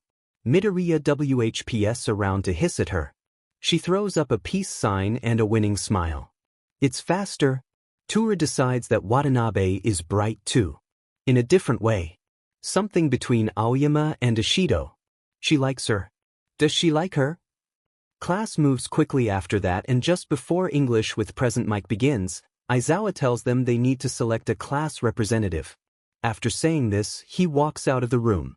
It takes less than 3 seconds for their class to fall into a series of screaming matches over who should become class representative. I vote for Izuku. The room stills to a silence for a brief second as all eyes land on Watanabe. Toru wants to know how she's able to have her voice cut through the chaos. Taking advantage of the sudden silence, Ida cries out, "Good thinking. We shall select a class representative by way of democracy." Midoriya twists around and gives her a flat look. No. No what? I don't want to be class representative. Why? No. No. No. The pause. We're voting for Ida? Yeah. I changed my vote. Watanabe cries out. I vote for Ida. Ida looks startled, but Toru can see he's also secretly pleased. Thank you, he says. But we're not doing voice votes. You'll need to write down your vote on the papers I've provided you all. Watanabe blinks down at the small paper on her desk. When did this get here? Sometimes it's best to not ask, someone in the back of the classroom mutters. Toru fiddles with her pen. She decides then that she would vote for Ida too. With hers, Midoriya's, Watanabe's and a couple other votes, he ends up becoming their class representative. Yaoyorozu, who Toru thinks looks pretty reliable, is selected as their vice representative. Once that's been settled, Present Mike enters into their classroom, shouting about the most awesome assignment he has in store for them yet. Collectively, the class leans forward waiting with bated breath. Toru finds herself caught up in the energy too. Aizawa has been throwing some ordinary assignments for them for the past few days. Maybe Present Mike would assign them something out of the ordinary. Your assignment is... He trails off here, drumming his fingers on the table. He gets a little too into it, as he starts to throw in the sounds of crashing cymbals and even includes a guitar solo. A group essay. Everyone slumps back into their seats. The essay needs to be English and use the past tense. And, Present Mike adds with a smile that's a little disconcerting, I'm picking your groups, but you can pick the topics? Oh, someone seated behind Toru mutters. How kind. Toru gets paired with Watanabe, Koda, and Tokoyami. When they're dismissed for lunch, Watanabe stops them all and suggests that they sit together to go over essay ideas. Koji and I can grab us seats, Watanabe says, and Toru wonders how she's come to befriend Koda so quickly. Midoriya stops her before she heads out of the classroom. She tells Koda to go ahead and that she'll catch up with him. Midoriya pulls out a bento from his bag and holds it out to her.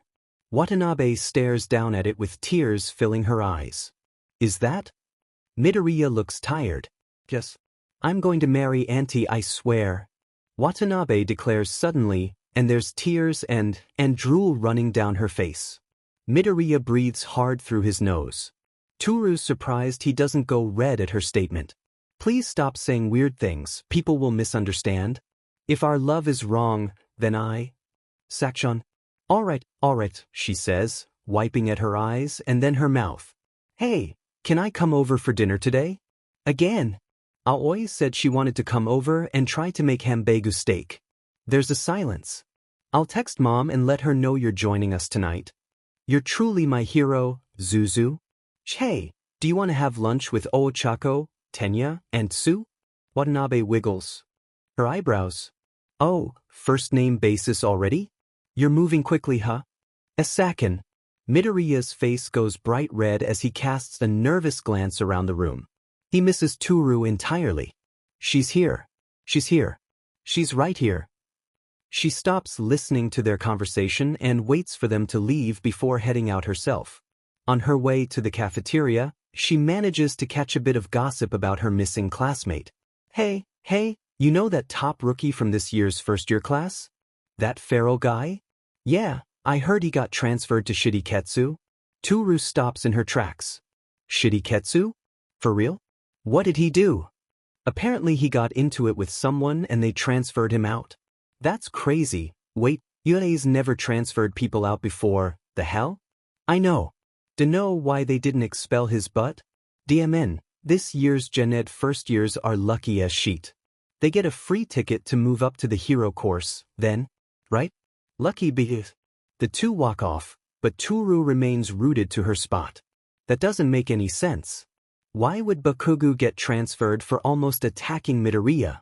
By that logic, Watanabe should have been transferred out, or worse expelled for actually attacking Bakugo. Not my problem, Toru thinks, as she makes her way to the cafeteria. She finds her group members easily. Before she can greet them, Tokoyami asks, does anyone know where Hagakure is? I'm right here. 3 identical shrieks echo through the cafeteria at the sound of her voice. She's here. She's here. She's right here. Koda goes bright red and mumbles something that Toru can't hear. Tokoyami avoids looking at her as he smooths his ruffled feathers. Watanabe, meanwhile, stares at Toru almost as if she's trying to decipher something. Your quirk is invisibility, right? Tokoyami asks when she slides into the seat next to him. Can you turn it off? Yep. Nope. Toru chirps. That's cool, Watanabe says, beaming at her. You can be like a spy or something. Her smile is so bright Toru can't help but return it. Not that Watanabe can see it. What about you guys?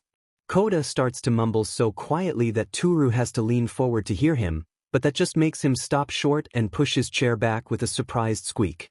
Watanabe jumps in then, explaining how Koda's quirk allows him to command animals. Wait, Koji, can you command Tokoyami then? Watanabe asks, and Koda actually looks offended on his behalf. Tokoyami, meanwhile, just looks confused. I'm not an animal, he says. I am a creature of the night. But you've got the head of a bird? It's my quirk, he says as if that explains anything. They all stare at him for a long moment until he breaks the sudden silence by turning towards Watanabe. What about you, Watanabe?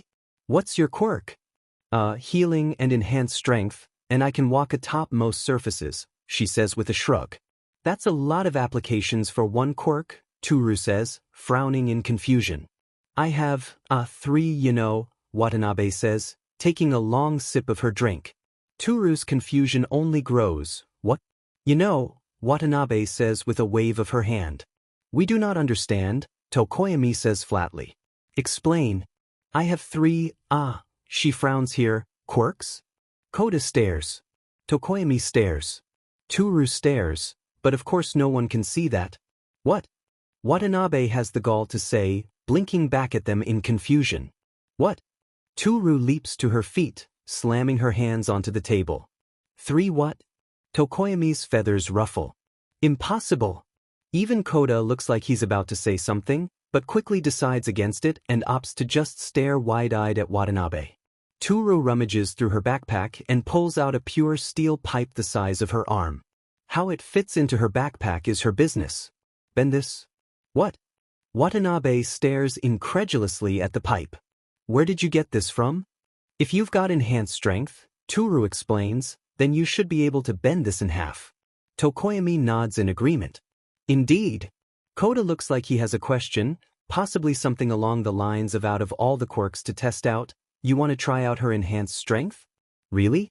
Watanabe picks up the pipe easily and bends it into a U shape and then straightens it. 3 identical shrieks echo through the cafeteria, again, but for a different reason entirely. I don't understand. Toru wails, slumping back into her seat. That doesn't make any sense. If she had 3 quirks, would she still be easy to forget? Watanabe just shrugs. A silence settles over them for a moment until Koda speaks up. This time he's somewhat audible. Should we do our essay on quirks? Toru decides she likes Koda even if he's not bright. He's quiet and shy, but he's so big that it's impossible to miss him. Tokoyami isn't bright either. But there's something about him that makes you want to learn more about him. Toru likes him. That's a great idea. Toru chirps. We'll need to specify it some more, I think. But it's a good starting point. Tokoyami and Watanabe exchange glances, but both eventually nod.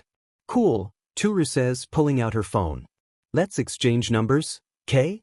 I'll make a group chat. For a second, Toru could swear she sees the light go out in Watanabe's eyes at the mention of a group chat. When she hands Watanabe her phone to add her number, the girl nearly drops it. This case, she says slowly, is it? Yes. Tokoyami looks at Koda in confusion. Toru can just barely catch Koda whisper, K-pop? Oh my god. Who's your bias? When Toru says Lee Miho, she finds herself being crushed by Watanabe's sudden embrace. They end up not working on their essay during the lunch hour, and Toru can't find that she's too bothered by it. Hagakure Toru added Watanabe Sakura, Koda Koji, and Tokoyami Fumikage to the group chat. Toru renamed the chat to Study Crew. Toru, welcome one and all. Greater than over equal to false than over equal to. Koda, thanks for making this. Smiley face. Koda, looking forward to working with you all. Tokoyami, likewise. Same here. Let's ace this. Toru, degree. For all, degree. Toru, Sakura? Koda, is she getting our messages? Toru, we all have read receipts on. Toru, so she's seeing this. Toru, Watanabe. Toru, you can't have read receipts on. Toru, and not respond. Toru, Tokoyami, as expected of Watanabe. Sakura. Sakura, did I do that right? Sakura, do you see a middle finger? Tokoyami. Koda, sad face. Sakura, sorry. Tokoyami, I apologize. Koda, smiley face. Toru, Koda. Koda? Toru, you're too powerful. For on Friday afternoon, Present Mike lets them out of school a little early to work on their group essays. Ida actually tries to question his logic there. Sir, it is far more productive for you to allow us to go to the library than let us leave school early, until he's physically restrained by Kirishima and Kaminari. Bro, no. Don't ruin this for us. Koda leads them to a small cafe nearby the school. As they make their way, a parade of small children led by a white-haired woman passes by them. Watanabe and Toru clutch each other to avoid squealing at the sight. The children were walking 2 by 2 and they're holding each other's small, chubby hands. Suddenly one of the kids, a small girl with dark hair and dark eyes, stares at them. Her eyes land on Tokoyami's phone for a moment, and then her small hands stretch, shooting out at him. The girl's tiny hands snatch Tokoyami's device from him. A stunned silence follows as the parade of small children disappears further down the street and towards the nearby elementary school. I have heard stories about this, Tokoyami says suddenly. Stories of demons taking the shape of small, innocent creatures. I must vanquish the evil. They all stare at Tokoyami incredulously. Tokoyami, you can't attack a child. Toru cries. That is no mere child, Tokoyami says ominously before taking off. Izuku is starting to feel less guilty. He still feels terrible that Katsuki's been transferred out, but he's not sick with as much guilt as before. Aizawa and Shizenji have been immensely helpful, even if their methods leave Izuku feeling nonplussed and embarrassed. Yes, he does say he loves himself and that he's strong every single morning, and yes, he does want to die every single time. He's starting to look at his relationship with Katsuki in a different light now, too. It's unsettling how much Katsuki and his old middle school made him feel defective in every way possible because he was quirkless. The insults, name-calling, shaming, and public put-downs. Sakura always did tell him those things weren't supposed to happen to him, and that they should tell someone. He always said no. It was fine. Not normal, he has to remind himself. Not okay. No, now he was seeing it all in a different light. Why did he deserve that treatment because he was quirkless? Why did they think he wasn't as good as them because of it? He didn't deserve that treatment. He deserves happiness, doesn't he? Izuku. He blinks and sees Tsuyu's hand waving in his face. You alright, Ribbit? You blanked out there for a second. Right. He's with his class. No, his friends. Right. They're supposed to be working on their group essay, and it actually takes them 20 minutes to convince Tenya that they could be more productive at a cafe than at their school's library. Why yeah? He stammers out. Sorry. Tsuyu nods at him. How cute. Uraraka cries, pointing out the window. A parade of small children passes them. Then Tokoyami, who looks furious, runs by. Then they see a frantic Sakura following close behind. She's shouting at him, but they can't quite make out what she's saying. After a brief moment, there's Koda and a floating school uniform, maybe Hagakure, running by them too. We should help them, Tenya suggests, but it sounds less like a statement and more like a question. Who, Ribbit? Tsuyu wonders. The kids or our classmates? By the time they arrive at the scene, it's their classmates who need the help. Tokoyami is encased in ice, Hagakure and Koda is speaking to an older woman with white hair, and Sakura appears to be doubled over, laughing? She's laughing and pointing at Tokoyami. The children, meanwhile, look deeply unimpressed. It takes a few minutes, but soon the situation is cleared up. The group of children, a kindergarten class, were on their way back to school when one of the students had stolen Tokoyami's phone. Tokoyami tried to get it back by using his quirk. Understandably, the kindergarten teacher, Todoroki, stopped him using her ice quirk. Todoroki. Izuku frowns. Why does that name sound so familiar? Todoroki flashes a stern look at the culprit, a small child with dark hair and dark eyes. Aki, what do I always tell you? The girl shrugs, and sticks a finger up her nose. Izuku has to physically restrain Tenya from trying to scold the child himself. Her literal teacher is right there. He hisses at him, and that's enough to have Tenya stop struggling, so Izuku releases him. Aki, Todoroki says. That we're not supposed to use our quirks, the girl mumbles, head hanging low. And stealing stuff is bad, she adds. Taking her finger out of her nose, she reaches into her pocket and pulls out a small black phone. Her hand stretches out and deposits the cell phone in front of Tokoyami's feet. And I thought it was a snack. Aki. Sorry, the girl says finally. Tokoyami, who is now free from Todoroki's ice, stares down at the girl with a look of pure disdain. Apology accepted, you dem, irk. He doubles over in pain when Sakura's elbow meets his stomach. Izuku winces in sympathy. She has sharp elbows. He turns his attention back to the small child, who resumes picking her nose. She has an exceptional quirk. Imagine the possibilities with a quirk that allows one's body to stretch like RBB. If trained correctly, she could stretch her arm back and throw a devastating punch. For instance, a simple straight punch could be augmented with stretching. Izuku, Sakura cuts in. Please stop, you're scaring the children. Izuku blinks. Oh shit, was he saying all of this out loud? Tenya frowns at him. Language. Sorry. Behind him, he can hear Ochako and Tsuyu chuckling.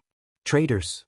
Sorry again about all this, Todoroki says, bowing slightly. No, Sakura waves at her. It's totally Tokoyami's fault. Tokoyami looks offended. It's not.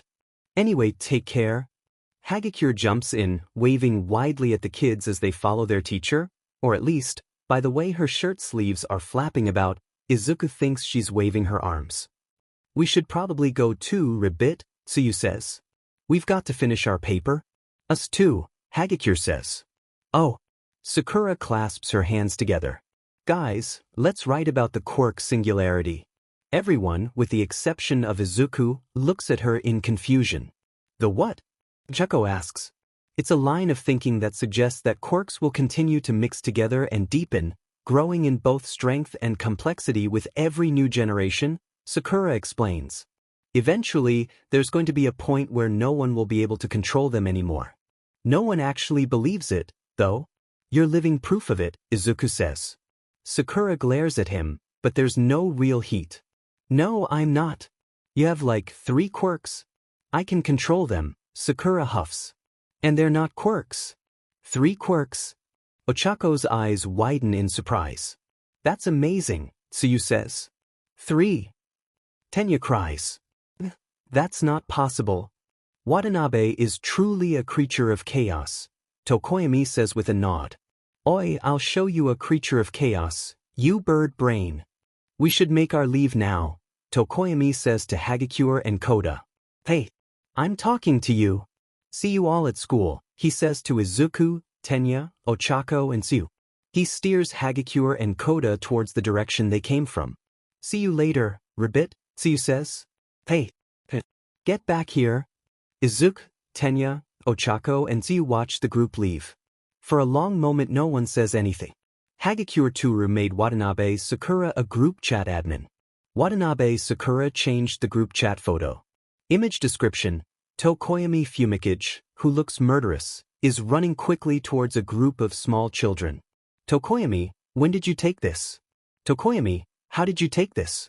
Sakura. Toru, Watanabe. Toru, this is not what you told me. Toru, sorry Tokoyami. Hagakure Toru has removed the group chat photo. Tokoyami, you are not at fault. Hagakure Toru removed Watanabe Sakura as a group chat admin. Sakura, Sai deal with it. Tokoyami, it was done deservedly so. Koda. Sakura, sorry. Koda. Sakura, I won't do it again. Sakura, I promise. Koda. Smiley face. Tokoyami, I don't forgive you. Koda. Tokoyami, I forgive you. Koda. Smiley face. Hagakure Toru made Koda Koji a group chat admin. They get full marks on their essay. Present Mike tells them their topic is the most creative one he's seen in a while. He also has them stay after class to ensure they don't actually believe in the Quirk singularity theory. Toru is a little worried that this means it's the end of their little squad. Their group chat got very silent once they finished the essay, but to her great surprise Koji, suggests they get bubble tea after school to celebrate. It's then she finds out how much of a big fan Tokoyami and Watanabe, their Fumikage and Sakura now, are of bubble tea. Fumikage is a staunch traditionalist, ordering a classic black milk tea. Koji really enjoys sweets, so he gets a honeydew milk tea with condensed milk. Sakura, meanwhile, gets a taro milk tea. When Toru orders herself a mango slush with no tapioca ball, she hates the texture, okay? All 3 of them scold her, okay, well, Koji just frowns at her a little, but that's pretty much a scolding from him. Fumikage tells her she's banned from ordering for herself, while Sakura starts complying with a list of flavors for her to try next time. Next time. Best not be too hopeful, otherwise it'll hurt more when you're let down. They talk about school, about their middle school experiences, about why they want to become heroes. It's nearly sunset by the time they finish talking. Before they leave, Toru accompanies Sakura to the washroom. Toru waits by the sink for Sakura to finish drying her hands. It's then that she is suddenly seized by the shoulders. Genjutsu. What? Sakura releases her and holds up 2 fingers to her face and mumbles something Toru can't quite hear. I knew it. Sakura cries excitedly, and she's looking Toru in the eyes. Toru flinches under her gaze. People always stare at her forehead or the side of her face. She's never, ever had someone look directly into her eyes since her quirk first manifested. Ah, your hair is tied up really cutely. Sakura gushes, her eyes flitting to Toru's high ponytail. A warm, unfamiliar feeling blooms in Toru's chest. Oh, Sakura's eyes grow sad as it trails down Toru's arms and legs. Oh, Toru notes. Me, clutching the Bakugu/consequences tag. I failed you. Listen, he's still going to be held accountable, okay? I almost wrote him not being expelled and given a second chance, but then again I feel like Aizawa would try to protest that. I considered expelling him, but I don't think Nizu would let that fly as I hope that came across here. So, he's at Shiketsu. More to come there. This chapter is very much inspired by Kirishima's amazing one-shot Mirror Mirror. Go read it. Also, please meet the Sakura squad. Also, I realize I've never addressed my Neta. Sakura takes his place as a student. Surprise. Also, apparently Kami's a second year? Not in this universe, baby. Also, I love dumb school rivalries, so best believe Shiketsu students call you Awas. Chapter 5. Factus ut credum facis. Summary. No need of words, trust deeds. Notes. See the end of the chapter for notes. The first time Fumikage loses control of Dark Shadow, he's in his first year of middle school. People start to avoid him. It starts with his classmates, who refuse to meet his eye. Soon after, his neighbors somehow find out about it, and he no longer has his greetings returned. His entire middle school experience is filled with a quiet loneliness.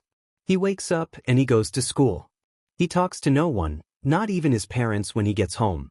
He goes to sleep, and he wakes up usually twice in the middle of night because of Dark Shadow. He stays awake until he has to get ready for school. He doesn't remember the last time he's felt a laugh come from deep in his belly, or the last time he's felt secure in himself. How does he build himself up from this? So he allows the image that everyone has planted about him to take root. He starts picking fights with everyone that looks at him with wide, frightful eyes. He gets suspended 3 times. He gets into frequent arguments with his parents. One day they get into their worst argument yet, and it's so bad that Fumikage leaves in the middle of the night while they're asleep, fully intending to not come back. He walks and walks and walks until he reaches downtown. He stumbles across a small rickety shop that's open despite the late hour. There's barely anywhere to move around inside, as every possible surface of the shop is covered with plants, crystals, and dried flowers. Although he spots no jasmine anywhere, the store reeks of it. An old woman sits behind a counter, barely visible over the stacks of tea leaves tucked into large glass jars. "Welcome, young one," the old woman croaks. "Come closer." When he reaches her, she hands him a small tree branch. "Everything you're feeling is valid," she tells him. "But you make your feelings invalid every time you cause harm to others as they have harmed you. What do you talk?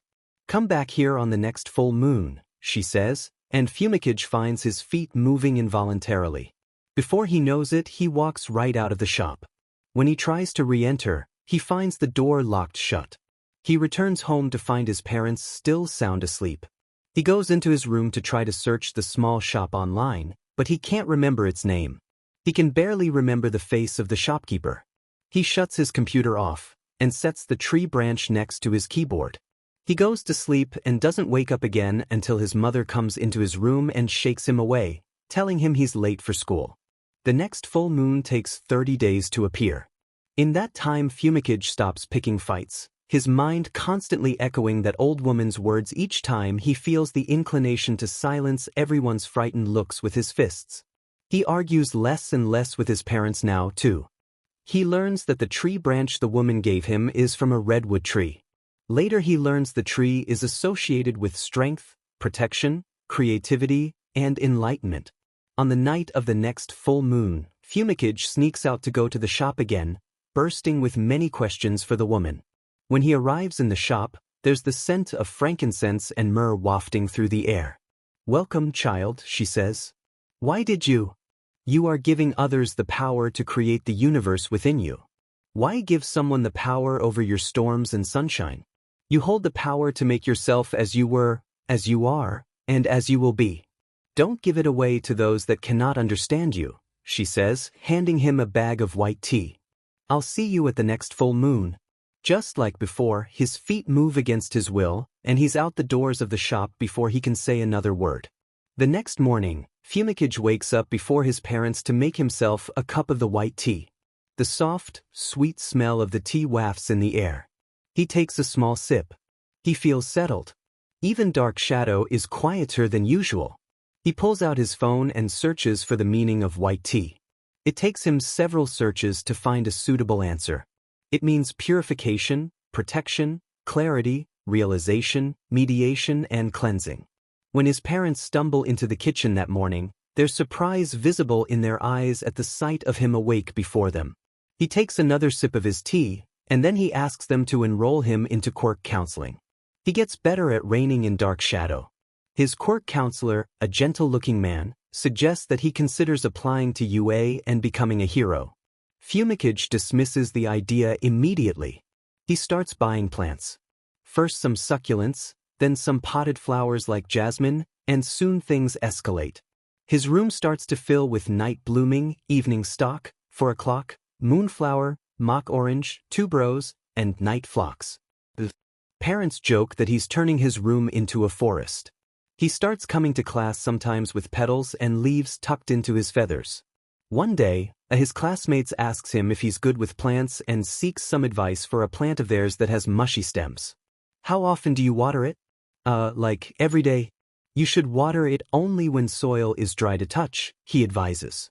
A couple weeks later she thanks him for saving her plant, which sparks the interest of some of his other classmates that own plants. They start calling him the plant doctor. Some even start bringing their wilting plants to school for him to inspect. He almost forgets that weeks ago these were the same people who refused to look him in the eyes. He thinks a lot about the old woman and her advice whenever he remembers this fact. He tries to visit the shop after school and on the weekends, but it seems no matter the time of day the shop is always closed. There's no sign on the shop, either. He tries to look through the window, but plant leaves block his view. It's only when the next full moon appears that he's able to enter the shop again. This time it smells like cinnamon. The universe knows our fears and tests our strengths, the woman says. How divine is it to know that you'll be challenged in order to exercise your own growth? Isn't it a blessing to know that you'll never be given anything you cannot handle? To know that even if you break, there's always an opportunity to transform? To be made new again? I wanted. She silences him by gently placing a tree branch into hands. Good luck, Fumikage. He's out of the shop again, his feet yet moving against his will. When he turns around the shop is gone, instead replaced by a large alleyway. When he returns home he learns that the tree branch belongs to a yew tree. It means strength and change. That night, he gets started on his application to UA. Sometimes Fumikage thinks he imagined the store. He'll look for it on his nightly walks downtown, something he's continued to do since middle school. Over the course of the years since he started doing this, he's noticed how much the city's nightlife has improved, and not just for those that enjoy drinking and dancing. A lot of museums and aquariums now stay open quite late on most nights. There's also been an uptick in coffee shops and tea houses staying open almost as late as some of the bars in the city. But Fumikage's favorite change has been with the city's temples and shrines. Mizudafu's main temples and shrines are now always illuminated by lanterns at night. While the main halls of the temples are closed, the grounds are open to anyone to walk through. When can't quite get to sleep, Fumikage finds walking through the grounds of a temple or shrine to be his favorite nightly activity. He feels the most at ease when he walks the grounds of the shrine for the moon god. Dark Shadow even feels less frantic and more calm whenever he visits, so he makes an effort to go at least once a week, especially on nights where there's a full moon. On these walks, he sometimes sees a man with long, disheveled purple hair and the deepest eye bags he's ever seen. The man only ever nods at him, continuing past him into the other direction. Dark Shadow somehow convinces Fumikage that the man is a ghost that needs to pass on. There's some unfinished business binding his spirit to earth, Dark Shadow tells him. So on one of his nightly walk through the grounds of the moon god shrine, when Fumikage sees the man he stops and turns towards him. What is your purpose here? The man blinks. My purpose? Yes. What binds you here? Oh well, like you, I enjoy walking through here. It helps me relax, the man tells him. Wouldn't you agree that these grounds are the best at night? Anyway, I'll be seeing you. Don't stay out too late, alright? Week after week, Fumikage tries again to learn the purpose that binds the ghost to Earth. He's read many articles online that tell him it wouldn't be easy. After all, the ghost barely knows him, and Fumikage isn't a professional exorcist. Why would the ghost be willing to tell him about what might very well be a personal tragedy that is keeping him here? So Fumikage soldiers on, repeatedly asking him the same question each time he sees him. Purpose? HM? Probably enjoying a good drink after my walk tonight. What about you? Same question as always, HM? Well, I guess my purpose today is to finish this book I'm reading. You see, it's about to become a movie soon, so I don't have much time. Well, I suppose today it's getting a cup of coffee. Have you seen the new late-night cat cafe that's opened up? I think I'll take a look at that today. Their coffee looks quite good. After what feels like months of going nowhere, there's finally something of a breakthrough. I have a son about your age, the man tells him. He's been stressed lately with school. He's got an important interview coming up that will mean a lot if he's successful. I suppose my purpose is supporting him through that. When is his interview? In about 2 weeks. What are you making, Fumikage? Fumikage looks up, sees the orchid petal on his desk float away. Toru, he greets. I'm making a good luck charm. On his desk he's laid out a stick of bamboo, 2 golden pothos leaves, and 5 purple orchid petals. These are all plants to bring good luck and success. He's also got frankincense and myrrh oil for improvement, cinnamon for success and strength, and jasmine oil for wisdom. He's planning on placing them into a felt small pouch to give to the ghost man. Surely once the man's son is able to pass his interview and see that he's capable without him, he can then pass on. Cool. Toru sets the petal back down on his desk. Can you make me one? Once I've finished this, Fumikage says. What kind of luck do you require? Can you make me one so that I pass tomorrow's math test? He would need to procure the leaf of a RBB plant for her in that case. That can be done. You guys having lunch here today? Sakura and Koji approach his desk. Oh, what's this? Fumikage is making a good luck charm, Toru explains. For who? Sakura asks. A ghost? Sakura blinks. Koji blinks. Toru probably blinks too. A Gigi ghost? Koji shivers. Whoa, Fumikage, you can see ghosts? Toru sounds excited. Is there a ghost in the room right now? Fumikage surveys the room for a moment. No. Koji looks relieved. Why does a ghost need a good luck charm? Sakura asks. It's for an exorcism I'm performing. Now Sakura looks excited. Can you perform an exorcism on a tree for me? A tree? Toru repeats. There's this willow tree by my dad's grave that my mom planted, she explains. I'm pretty sure it's haunted. By your dad? Tourist. No, I don't think so, Sakura says. Well, ghosts do usually appear where willows grow, Fumikage says. Show me this tree. I may be of assistance. Thanks, Fumikage. Fumikage stares at the back of Sakura's head as he follows behind her, thinking about the gap between where he was 3 years ago and where he is now. He thinks about Koji, the first person he's wanted to become his friend in a long time. Koji reminds him of the wind blowing through a field of tall grass on a sunny summer day. He has a steady, quiet loyalty towards those lucky enough to become close to him. He's thankful to be his friend. Toru is someone he expects a friendly, but distant relationship with given her energetic and open nature. Toru reminds him of a river during the springtime, fluid, flowing, gentle and intense. It takes him by surprise when he finds how similar they are, especially when it comes to managing their quirks. It's through Sakura that he and Koji learn about the toll her quirk has on her. When she comes to school, sometimes quieter than usual and her uniform looking slightly disheveled, he starts giving her black tea for strength, stability, and to expel negativity. During one of the few times it's just the two of them walking home, he tells her about his previous struggles with dark shadow and his experiences in middle school. When he does, Toru pulls into him a hug. Even in the darkest of the night, there's always the stars to guide your journey, he says at the time. You'll find your way. He feels a wet spot form on his shoulder. His friendship with Sakura, meanwhile, is entirely unexpected.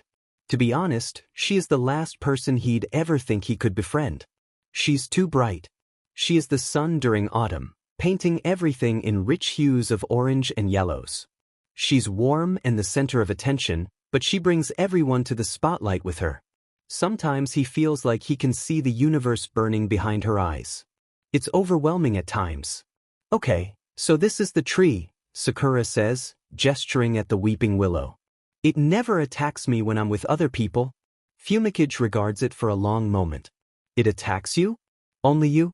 Yeah. There's no need to exorcise it then, Fumikage decides, bowing to the tree. Thank you for your service. Did you just? Sakura gasps at his retreating back. Fumikage. Fumikage, you be. Get back here. It's a week later that Fumikage sees the man again during his nightly walk. Please take this. He moves the finished good luck charm into the man's cold, dead hands. Give this to your son and he will be successful with his interview. Oh, the man inspects the felt pouch. Is this a good luck charm? Fumikage nods. How kind of you, the man says, a small smile on his face. I'll be sure to give it to him. Have a restful afterlife, Fumikage says with a slight bow. The man blinks. Afterlife? Yes. What do you mean by that? You're a ghost? You think I'm a ghost?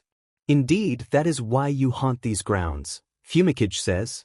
But once you see that your son will be fine, surely then you can pass on. I'm not a ghost, the man says. You're not a ghost? Fumikage repeats. No. Are you sure? Yes, I'm quite sure, the man says. Do you want to feel my pulse or something? Fumikage places 2 fingers on the pulse at the man's wrist, and sure enough he feels the slow rhythm of his heartbeat. Oh, Fumikage says feebly. He can hear Dark Shadow cackling at him. My mistake. You know, this may take you by surprise, but this isn't the first time someone's thought I was a ghost. Congratulations, reads the email. You've been accepted to the hero course. Hitoshi blinks at the email. He sets his phone on his bed and steps towards his window. Hitoshi considers the one and only perk that comes with living downtown in a small condo would be the view. He watches the sun set behind the tall towers before he goes back to pick up his phone to look at the email again, and yep, there it is again. He squints at the sender's name, trying to spot a misspelling or something because there's no way, but he finds none. It's official. He's in the hero course. What the hell? His first thought, weirdly enough, is what Monoma might think about this. The two bonded over their intense and petty dislike towards Class 1A. Now he's part of Class 1A. What would they talk about now? The trauma of growing up with a quirk that people perceive as villainous? Hell no. This isn't how it's supposed to go. Hitoshi is supposed to do a kick-butt declaration of war against Class 1A, and then prove himself at the sports festival. He didn't think a stupid interview with some gruffy-looking man would land him in the hero course. What the hell? He feels his phone buzz and oh great, another email. It's from the gruffy man too. Speak of the devil, as they say. You'll be doing personalized training with me starting this week, reads the email. Hitoshi almost throws his phone. He opts to instead pace around his room and then to rest of the condo. He doesn't realize he's been pacing around for several hours until he hears his father, Ayumu, come home. Son, his father says as he takes off his work shoes and slips into his house slippers. He makes his way to the couch and takes a seat. Father. Progeny. Janitor. Huh. His father says, rubbing his stubbly chin, that's pretty good. I'd say that's at least 10 points. It's more like 20, but that's not important right now, Hitoshi says quickly. After taking a suitable 1-minute pause, he esses in a deep breath and continues, I got into the hero course. You got into the hero course? His father breaks into a wide smile. That's amazing, Hitoshi. Why didn't you tell me sooner? I would have. No, you don't get it. Hitoshi waves his hand at him, growing impatient. I got into the hero course. Well, yes, even if you say that with all that emphasis, it doesn't really change much. Dad. Look, an interview is a perfectly acceptable way to prove you deserve a place in the hero course. Hitoshi sighs. I guess you're kind of right. I'm always right, Hitoshi. Of course, Hitoshi snorts. Anyway, what's up with you? What do you mean? You look more exhausted than usual. I'm not more a yawn cuts him off. Hitoshi crosses his arms. See? I can't even sleep. That yawn means nothing. Dead. Son. What's wrong? Is it work? Ayumu is what many would incorrectly refer to as the city's night mayor. His actual job is director of the Office of Nightlife and Culture, where at first he was responsible for improving the city's nightlife, addressing noise concerns, and building the city's nighttime economy. As a man incapable of sleeping as a result of his quirk, the job fit him quite well. But then somewhere along the way his portfolio ballooned to include community safety. So now not only is he fielding calls from business owners, developers, artists, politicians, and planners, he's also dealing with calls from police and pro-heroes about the increasing violent crimes taking place at night. Hitoshi blames the current mayor, a bumbling, incapable man always ready to pass any and all responsibility on matters that make him look bad to others. He wouldn't be surprised if the mayor decided to throw his dad under the bus to avoid being held accountable for the rising rates of crime in Mizudafu. Well, starts. This obviously stays between the two of us. Who would I tell? Ayumu stares at him. You know, for a kid who claims to have no interest in having friends, you have a surprisingly high number of them.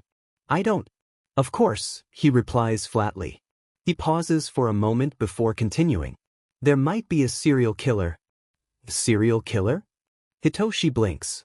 There's a serial killer? Didn't I say might? I'm pretty sure I used the word might. You really like emphasizing words tonight. Emphasize the word might. There might be a serial killer. Yeah, so be careful. Ayumu stands up and reaches over to clap Hitoshi on the shoulder. It's almost a fatherly gesture. Almost. Anyway, don't you have school tomorrow? It's getting late. Dad, you just can't say there's a serial killer. There might be. Okay, so there might be a serial killer and you expect me to sleep? What the hell? At least you can sleep, son. Don't even start. Between training with Aizawa and catching up with the curriculum of Class 1A, Hitoshi gets very little sleep. He honestly doesn't even remember what he tells his new classmates when he introduces himself. He's barely awake by the time lunch rolls around. He's thinking about buying some iced coffee when he notices his classmates standing around the doorway. What's going on? He asks a serious-looking guy with glasses. It appears our peers from the other classes are blocking the exit, the guy explains. It's then he hears Monoma's voice. He's complaining loudly about how arrogant Class 1A has become despite only having one encounter with villains and he's not. He can't. Monoma, what the hell? Hitoshi calls out. Everyone turns to look at him. Monoma, the absolute jackass, is declaring war on Class 1A. That's his thing. Well, okay, it can't be his thing because he's now in Class 1A, but that doesn't give Monoma the right to do it. Shinso, you better not get too comfortable in Class 1A, Monoma says with a sneer. As for the rest of you, try to not embarrass us at the sports festival, will you? With that, everyone starts to clear out and head to the cafeteria where everyone is already sitting in small cliques. Hitoshi thought that with it still being the first few weeks of school that perhaps most of Class 1A wouldn't have started to form small friend groups just yet. After all, it should be still too early for any friendships to completely solidify with everyone still getting to know each other. He's completely wrong. Everyone looks like they've been friends with each other for years. What the hell? Scanning the tables that Class 1A students occupied, Hitoshi tries to find the least difficult group to join. He's ruling out the table with the kid with All Might's quirk immediately.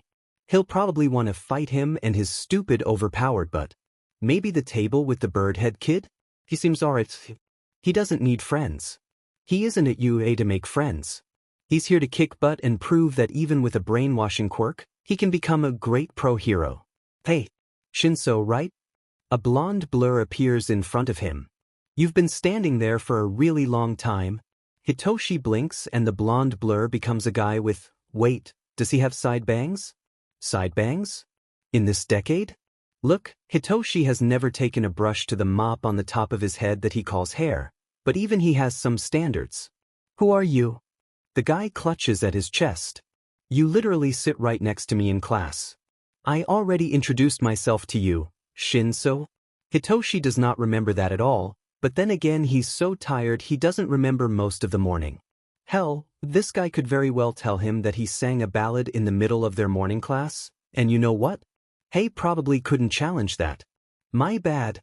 I'm Kaminari, remember that, he says, jabbing a finger at him. Anyway, my table wants you to join us. Your table? Kaminari points at a table with a plain-looking guy, a girl with pink skin and horns, and a guy wearing way too much hair gel. When he sits down, the plain-looking guy gives him a wide smile. I'm Shiro Hanta. That's Ishido and that's Kirishima. He nods at them. Shinso Hitoshi. What kind of hair gel do you use? Kirishima asks. I'm not wearing any. Bro, are you serious? Dead serious. Wait, before you ask him about his hair, which is totally great by the way. Honestly, I love this whole hobo chic you've got going on, Ishido says with a wink. But what was up with that blonde guy? How do you know him? That's Monoma, Hitoshi replies slowly, reeling a bit from the hobo chic comment. Should he be offended? Well, it's too late now. He's from my old class. Wow, does that feel weird to say? He can be a lot sometimes.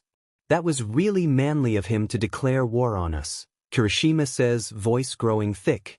Is this guy really tearing up right now? Actually, I was planning on doing that, Hitoshi mutters. I told him about it too. But then I got transferred in here after some interview. What's up with that by the way?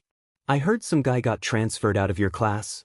Yeah, it was Bakugu, Shiro explains. He got into a fight in the first week. See that girl with pink hair over there? Hitoshi looks over to the table with the bird head kid and spots a girl with pink hair sitting next to him. He beat her up? No, more like she beat him up, Ishido corrects. Yeah. Watanabe was all boom. Blam. Pow. Kaminari explains, punching the air. And then Bakugu was all whoosh right out the window. I heard he broke a rib. And then he got transferred out? Okay, Hitoshi says after a moment of staring at Kaminari. Maybe he'll ask the glasses guy about what happened. That guy seems reliable. So why didn't she also get transferred out then? No one really knows, Kirishima says with a shrug. I heard it has to do with Midoriya or something, Shiro adds. At Hitoshi's confused look, he points to a kid with green hair. That kid? Of course he'd be involved somehow. Honestly, I used to think Midoriya was the most wholesome and pure guy in our class, Ishido says with a sigh. But now? I'm not so sure. Obviously Koda's more wholesome than Midoriya, Shiro challenges. Noticing Hitoshi's confusion, he points at a guy whose head kind of looks like a mountain. Yeah, Koda's like a mom, Kaminari says with nod. At the table's confused looks, he continues. No, seriously. One time Tokoyami was going to curse me, but I got Koda to stop him. He just gave Tokoyami a disappointed look and he backed off immediately. Kirishima frowns. Why was he going to curse you? Wait, he hasn't cursed you? Shiro asks. I swear he's cursed like half our class already. Kirishima shakes his head. Lucky. His curses are the worst, Ishido says. For a whole week, every time I walked through a doorway I walked right into a spiderweb. Wait, I get why he'd curse us, Shiro says, waving a hand between him and Kaminari, but why you? Aoyama paid him. All three guys nod solemnly in understanding. There's just so many things Hitoshi wants to ask them, like how much is it to curse someone? Why did this Aoyama person pay to get Ishido cursed? Why is this a service being provided at U.A? But Hitoshi doesn't know where to even begin, so he decides to just not ask at all. Wait, Kaminari says suddenly. What about us? Psst. Ishido repeats. What about us? Who's our mom? We don't need a mom, Shiro says. No, think about it, everyone's got a mom. Kaminari cries. Like, Tenya's that group's mom, and Yamamo is the mom for that group. We are the only group without a mom. A silence settles over the table. Ishido, Shiro decides after a moment. No thanks, Ishido dismisses immediately. I'm more like our squad's cool, stylish and rich aunt that you only see on holidays. Kirishima? Shiro tries. Hey, what about me? Kaminari cuts in. I can totally rock being our group's mom. I'm total mom material. Kirishima? Shiro repeats. Kirishima looks thoughtful. A true manly friendship doesn't need hierarchy, he decides. We should all be our own moms. Another silence settles over the table. Shin, so, you want to be our mom? Shiro asks. Hitoshi half smiles. Sakura watches the bow disappear. It takes about a full minute for the long mental staff to fully disappear from view. You're getting better, Sakura says, voice brimming with fierce pride. It's been a few weeks since she realized Turu's invisibility is a genjutsu, a particularly strange one at that, according to Inner. The girl's chakra seems to automatically layer an invisibility illusion over her body, one that is maintained almost instinctively. They learn quickly that she's also able to make her clothes and objects she's holding disappear too. Unlike with her body though, it requires immense concentration for her to maintain the illusion. Sakura jumps back and feels a rush of wind WP at her face. She probably just narrowly missed Turu's bow. Hey, you didn't say start. Whoops, she hears Turu cry somewhere to the left of her. Starting now. Since the discovery, the two of them have taken to training in Sakura's backyard. Turu's been pretty accepting of Sakura's ideas around training her quirk. Turu applies her illusions onto her clothes and weapons. Lately, she's really taken to fighting with a bow.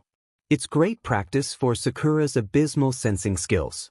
The bow strikes Sakura's ankles, sending her flying. She twirls mid-air, landing onto her hands. Sakura shoots her feet into the air, rotating her hips so legs spin in a full circle. The blade of her right foot knocks into Turu's bow. You're getting good at blocking. Sakura grunts, flipping back onto her feet. She ducks quickly, feeling a rush of air WP past the back of her neck. Is Turu aiming at the pressure points in her neck? Yeah, well, you're not getting any better at sensing. Turu counters, her voice sounding like it's right behind her. Oh whoops. Pretend you didn't hear, oof. Sakura aims a series of punches in quick succession towards where she can vaguely feel Turu's presence. She manages to wrench the bow from out of Turu's hands. It clatters to the ground, now visible again. Gah! Turu cries. I was so close this time. Where were you aiming at earlier? The pressure point in your neck. Which one? The one at the base of your skull.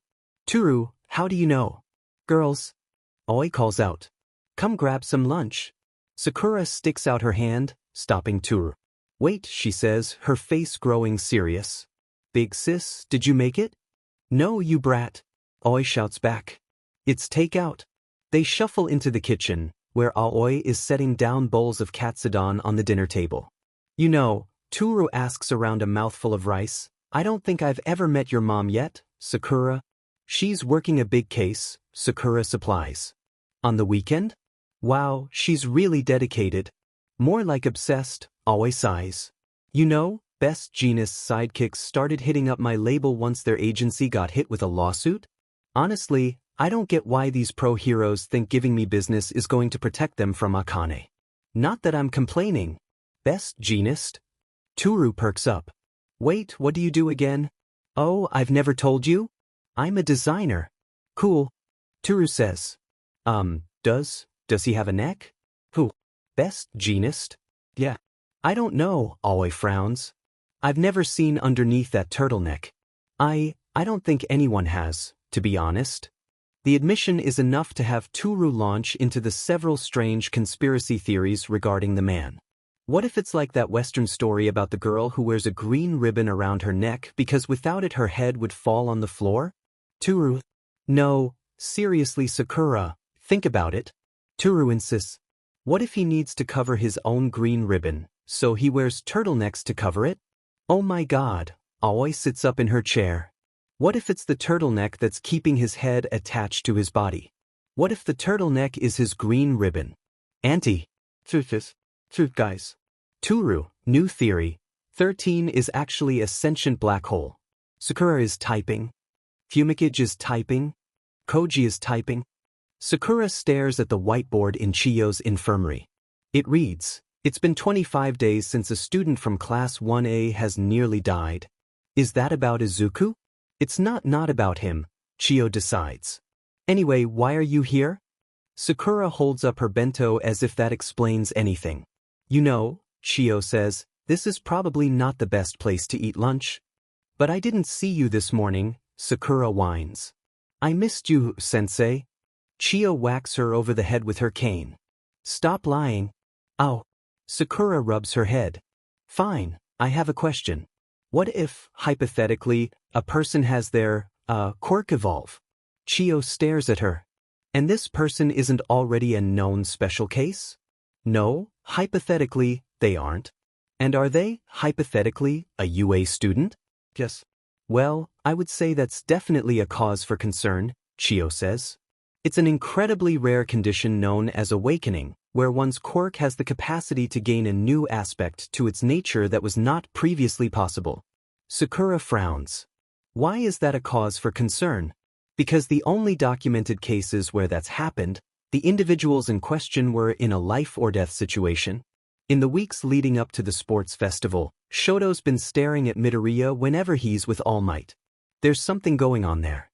He thinks that maybe if he watches them long enough, he'll be able to figure out what is their strange connection. He's so wrapped up about it that it's only when he overhears his classmates mention it that he comes to learn that Watanabe's been staring at him with a similar intensity. He starts watching her and notices that she's got that look in her eyes, the one that people usually have when they try to figure out why he looks so familiar. He isn't surprised when she finally approaches him, the look in her eyes now one of recognition. She's probably realized he is Endeavor's son. Shoto's pretty bad at reading people overall, but he's very good at the few tells he knows to identify. He feels his shoulders slump slightly when she reaches him. Do you have a brother? Shoto blinks. He knows that look in her eyes. It's the same look everyone has, but the question throws him off. It's the wrong one. She's supposed to say, hey, your dad's Endeavor, right? Yes. Does he? She stops here, and he thinks that maybe she's trying to find her words. He's not sure. He feels very out of his element right now. Does he kind of look like a zombie? Natsuo lives in an apartment near his campus, but when he used to live with them at the house, Shoto remembers the way he would stumble around in the morning. It would be fair to say he looked like a zombie in those moments. Maybe she met him early in the morning? Sometimes. Can you give me his phone number? Why? He, owes me a favor. He doesn't know Natsuo enough to challenge that. Hell, she could be talking about Fuyumi and he still wouldn't be able to challenge that. His hands involuntarily clench into fists. You, don't have to if you don't want to, Todoroki. No, Shoto mutters, pulling out his cell phone. It's fine. Well, thank you, she says, once the number has been saved onto her phone. I'll see you in class? Watanabe. Yeah. How did you know he's my brother? You kind of look like him, she explains. Especially your eyes, I guess I. Anyway, see ya, Todoroki. Shoto stares after her. He feels a little off-balanced for the rest of the day. Atsushimi. Naga, I literally told you to call me Kami, she says with a flip of her hair. We're besties. Kami, Nagamasa tries again. It's 5 in the morning. Yes, and we've both got amazing highlights, Kami adds. Now that we're, totes done stating the obvious, we've got work to do. Work? Obviously our mission to, win Bakugu's heart. Nagamasa doesn't know how he can hear the capitalization in those words, but then again it is 5 in the morning on a Sunday. Kami. Naga. Since Bakugu joined their class, Nagamasa has been dragged into trying to accomplish Kami's bizarre mission to date the guy. He doesn't understand her obsession with Bakugu. Sure, he's conventionally attractive, but the guy is loud, rude, and smells like black licorice. He also doesn't seem to like anyone at their school. The guy barely tolerates Inesa, and that's only because they're sparring partners. Give me 5 minutes, he finally says, releasing a weary sigh. At least if he gets over with whatever the hell Kami's trying to do now, he'll have the rest of the day to himself. Put on some gym clothes. Kami calls from outside his door. When he re-emerges from his dorm, he's wearing some shorts and an oversized hoodie. So, we're, going to casually bump into him during his run, Kami explains as they make their ways out of the dorms. Why do I need to be here? Because it'll look like I'm stalking him if it's just me, duh. You are stalking him? Naga. Nagamasa ignores her, staring straight ahead at 2 running figures. Is that Inesa running with Bakugu? Let's go. Kami grabs Nagamasa's arm, dragging him forward. They do not catch up to Inasa and Bakugo. No, the two of them decide early on during their run to race each other using their quirks, which meant the two of them went flying into the air, Inasa using his wind and Bakugo his explosions. Kami, for some godforsaken reason, decides they still need to follow them. So they do, and quite pathetically Nagamasa must add. It's the worst experience of Nagamasa's life. His lunges are on fire. He doesn't understand how Bakugo and Inasa can use their quirks for over an hour without stopping, but somehow the BSRDS do it. Perhaps most concerning of all is the fact that literally no one stops them from illegally using their quirks in public. Not one soul calls a pro-hero on their flagrant acts of lawlessness. Nagamasa would do it, really, he would, but he's too busy losing a lung trying to keep up with them. Eventually they're unable to find them and the two of them, and collapse in the middle of a quiet street. Kami, he realizes with a bit of pettiness, looks even worse than him. I won't. She stops here, taking in deep gulps of air. I won't lose. Why? Nagamasa says between gasps of breath. Why are you so obsessed with finding a boyfriend? Phew. She stops again, and this time takes a couple minutes before speaking again. I just find it exciting that I haven't met all the people who will, love me, you know? Nagamasa blinks in surprise. That's kind of Plus, I totally want a guy who can, spoil me, Kami continues. And doesn't Bakugo look like he comes from money?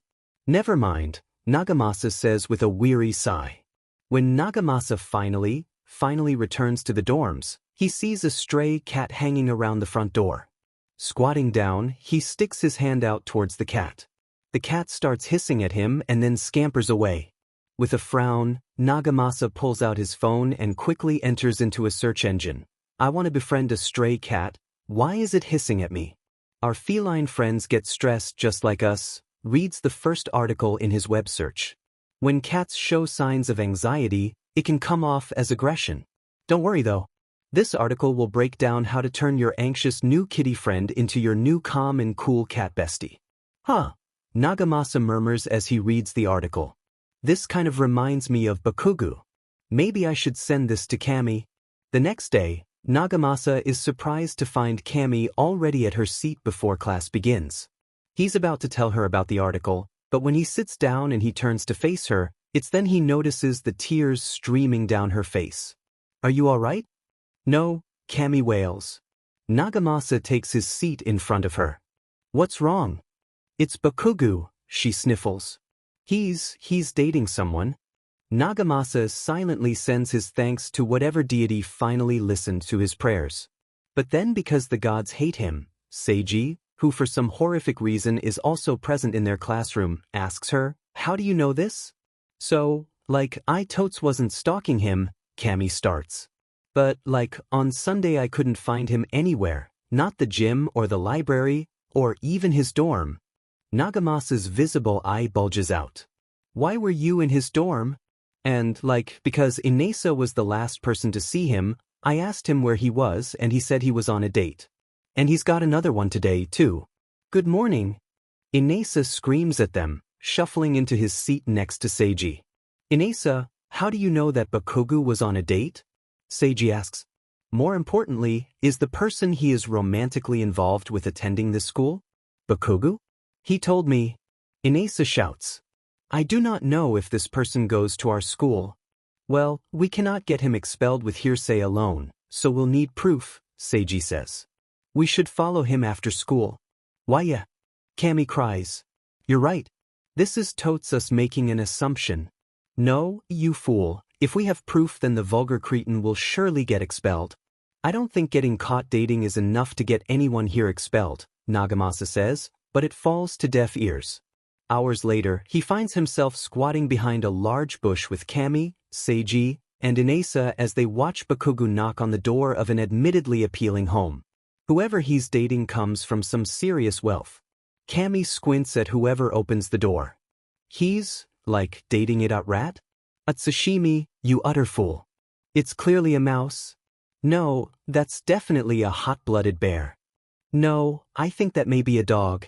Bakugo disappears into the creature's home for about an hour. When he finally reemerges, he looks kind of relaxed. For the first time since he's met him, Bakugo doesn't scowl. "Oh no," Cammy gasps. He's, like, even hotter when isn't looking angry. "Why the F are you extras here?" They all WHP around to see Bakugo staring down at them. Nagamasa tries to not think too much about how someone as loud and angry as him managed to sneak up on them, because, well, between this and his abysmal running shape, he's wondering what good has Shiketsu been for his hero development. After realizing they've been staring up at Bakugo sheepishly in absolute silence for a full minute, Nagamasa breaks the silence by saying, "I was brought here against my will. I am here to ensure you are acting in a manner befitting our great institution," Seiji says. "I do not know why I am here." Inasa screams. "Are you, like, dating that rat?" Cammy asks. There's another silence, though this one is so charged that Nagamasa feels all his hairs stand up. "What?" Bakugo demands through gritted teeth. "Inasa said you had a date yesterday," Cammy explains, clearly obviously to danger she's in. "Today too. That is why you cannot spar with me today." "Baldy, I told you I had an appointment." Inasa blinks. "Oh right." Cammy almost looks angry. "You, like, got a date confused with an appointment? Why the F are you extras all here?" Nagamasa looks up to see Bakugo standing at the entryway of the common room. Their entire class is huddling around the TV. "We're watching U.A's sports festival," Nagamasa explains. The highest scoring first year is making his speech right now. A muscled guy with brilliant red hair has been speaking for about 10 minutes now despite multiple attempts made to grab the microphone from him. They turn his speech into a drinking game, everyone taking a swing of their soda cans each time he uses the word manly. "You know," someone comments as they polish off another can of soda, "if this was a real drinking game, we'd all have alcohol poisoning at this point." Bakugo makes his way to the TV, though he maintains a healthy distance between himself and the rest of the class. He peers at the TV, an almost sad expression on his face. It's only there for a moment before his usual scowl quickly reappears. Once the first year completes his speech, he stalks out of the common room. Bakugo looks kind of sad. Cammy, who sits next to him, whispers. "I'm going to go check up on him," Nagamasa says, getting to his feet. He finds Bakugo sitting alone in the kitchen. Empower the cat, he remembers the article on how to befriend a stray cat stating, if he's reluctant to approach but seems interested, try offering a small spoonful of tuna as you talk to him. This could help entice him to come to you. "You want to get some takoyaki?" "No. It's on me, don't worry." Bakugo scoffs, but follows him out of the dorms anyway. They walk in silence towards Nagamasa's favorite takoyaki stall. The auntie who runs the stall uses a really good mayonnaise. When she sets down their orders, Nagamasa waits to watch Bakugo take his first bite. "It's good, huh?" "Shut up." Bakugo grumbles around a mouthful of takoyaki. Now might be the time to utilize this non-threatening adversity that the article suggests. He should initiate some interaction to help Bakugo realize he isn't so bad after all. In a low, calming voice, he asks, "So, what's up with that dog you met yesterday? You have regular appointments with him?" "He's a goddamn rat," Bakugo says. "And he's the reason why I'm here and not you." "Oh," Nagamasa thinks. So that explains the look on his face earlier. "Huh, Cammy so was right," Nagamasa murmurs, mostly to himself. "Anyway, why does that matter? UA is the best DMN hero school there is. How the F can I become the #1 hero if I'm not there?" "Well, last I checked, All Might never went to UA or Shiketsu." "But he teaches there," Bakugo retorts. "And UA is the best." "Well, yes, but in the East, but not here in the West. Most of the top 10 pro heroes came from UA. Somehow you don't seem like the type that should know that kind of information." "Shut up." "Anyway, that doesn't really matter," Nagamasa counters. "So what if there's more pro heroes that came from UA than from Shiketsu? Most of the top 10 pro heroes haven't attended either school. A great school makes becoming a pro hero easier, but it doesn't automatically make you one." "Whatever, shitty hair." Nagamasa supposes that's Bakugo talk for "I guess you're right." "So that mouse you've been seeing," Nagamasa says. "What's he making you do?" That shitty rat is making me knit. Nagamasa fleetingly thinks that Bakugo might be Kami's perfect guy if not for the singular reason that he, too, possesses the ability to verbalize the capitalization of certain words. Why? Bakugo shrugs. Apparently it helps with my quirk or some shit like that. Nagamasa thinks about his grandmother's arthritis and how taking up crochet helps her manage her chronic pain. With a quirk that releases explosions from his palms, Nagamasa can only imagine how much pain Bakugo has to manage. Cool. Bakugo gives him a look. Do you want me to say something else? Nagamasa asks. What, did he think he was going to laugh at him for knitting? No, Bakugo grumbles. A quiet settles over them, and Nagamasa is in no rush to fill it. They finish their meals in silence, and it's only when they start to walk back to the dorms that Nagamasa speaks.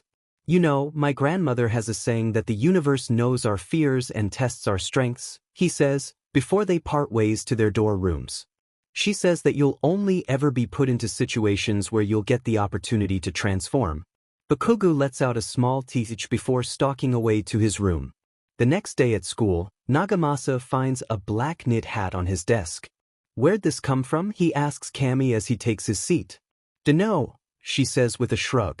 It was here when I got here. Bakugo w's his head around and glares at him. Just effing take it, shitty hair. Nagamasa blinks up at him. You made this? F. Oi, Bakugo. Inasa calls. I want one too. Where's my hat? Bakugo, me too. Kami whines. Make me a scarf. The F do I look like? A factory? Bakugo cries. Make your own shitty stuff. Nagamasa feels something poke his back. He turns around to face Kami. Why are you crying? Naga, I thought we were, like, comrades. What are you talking about?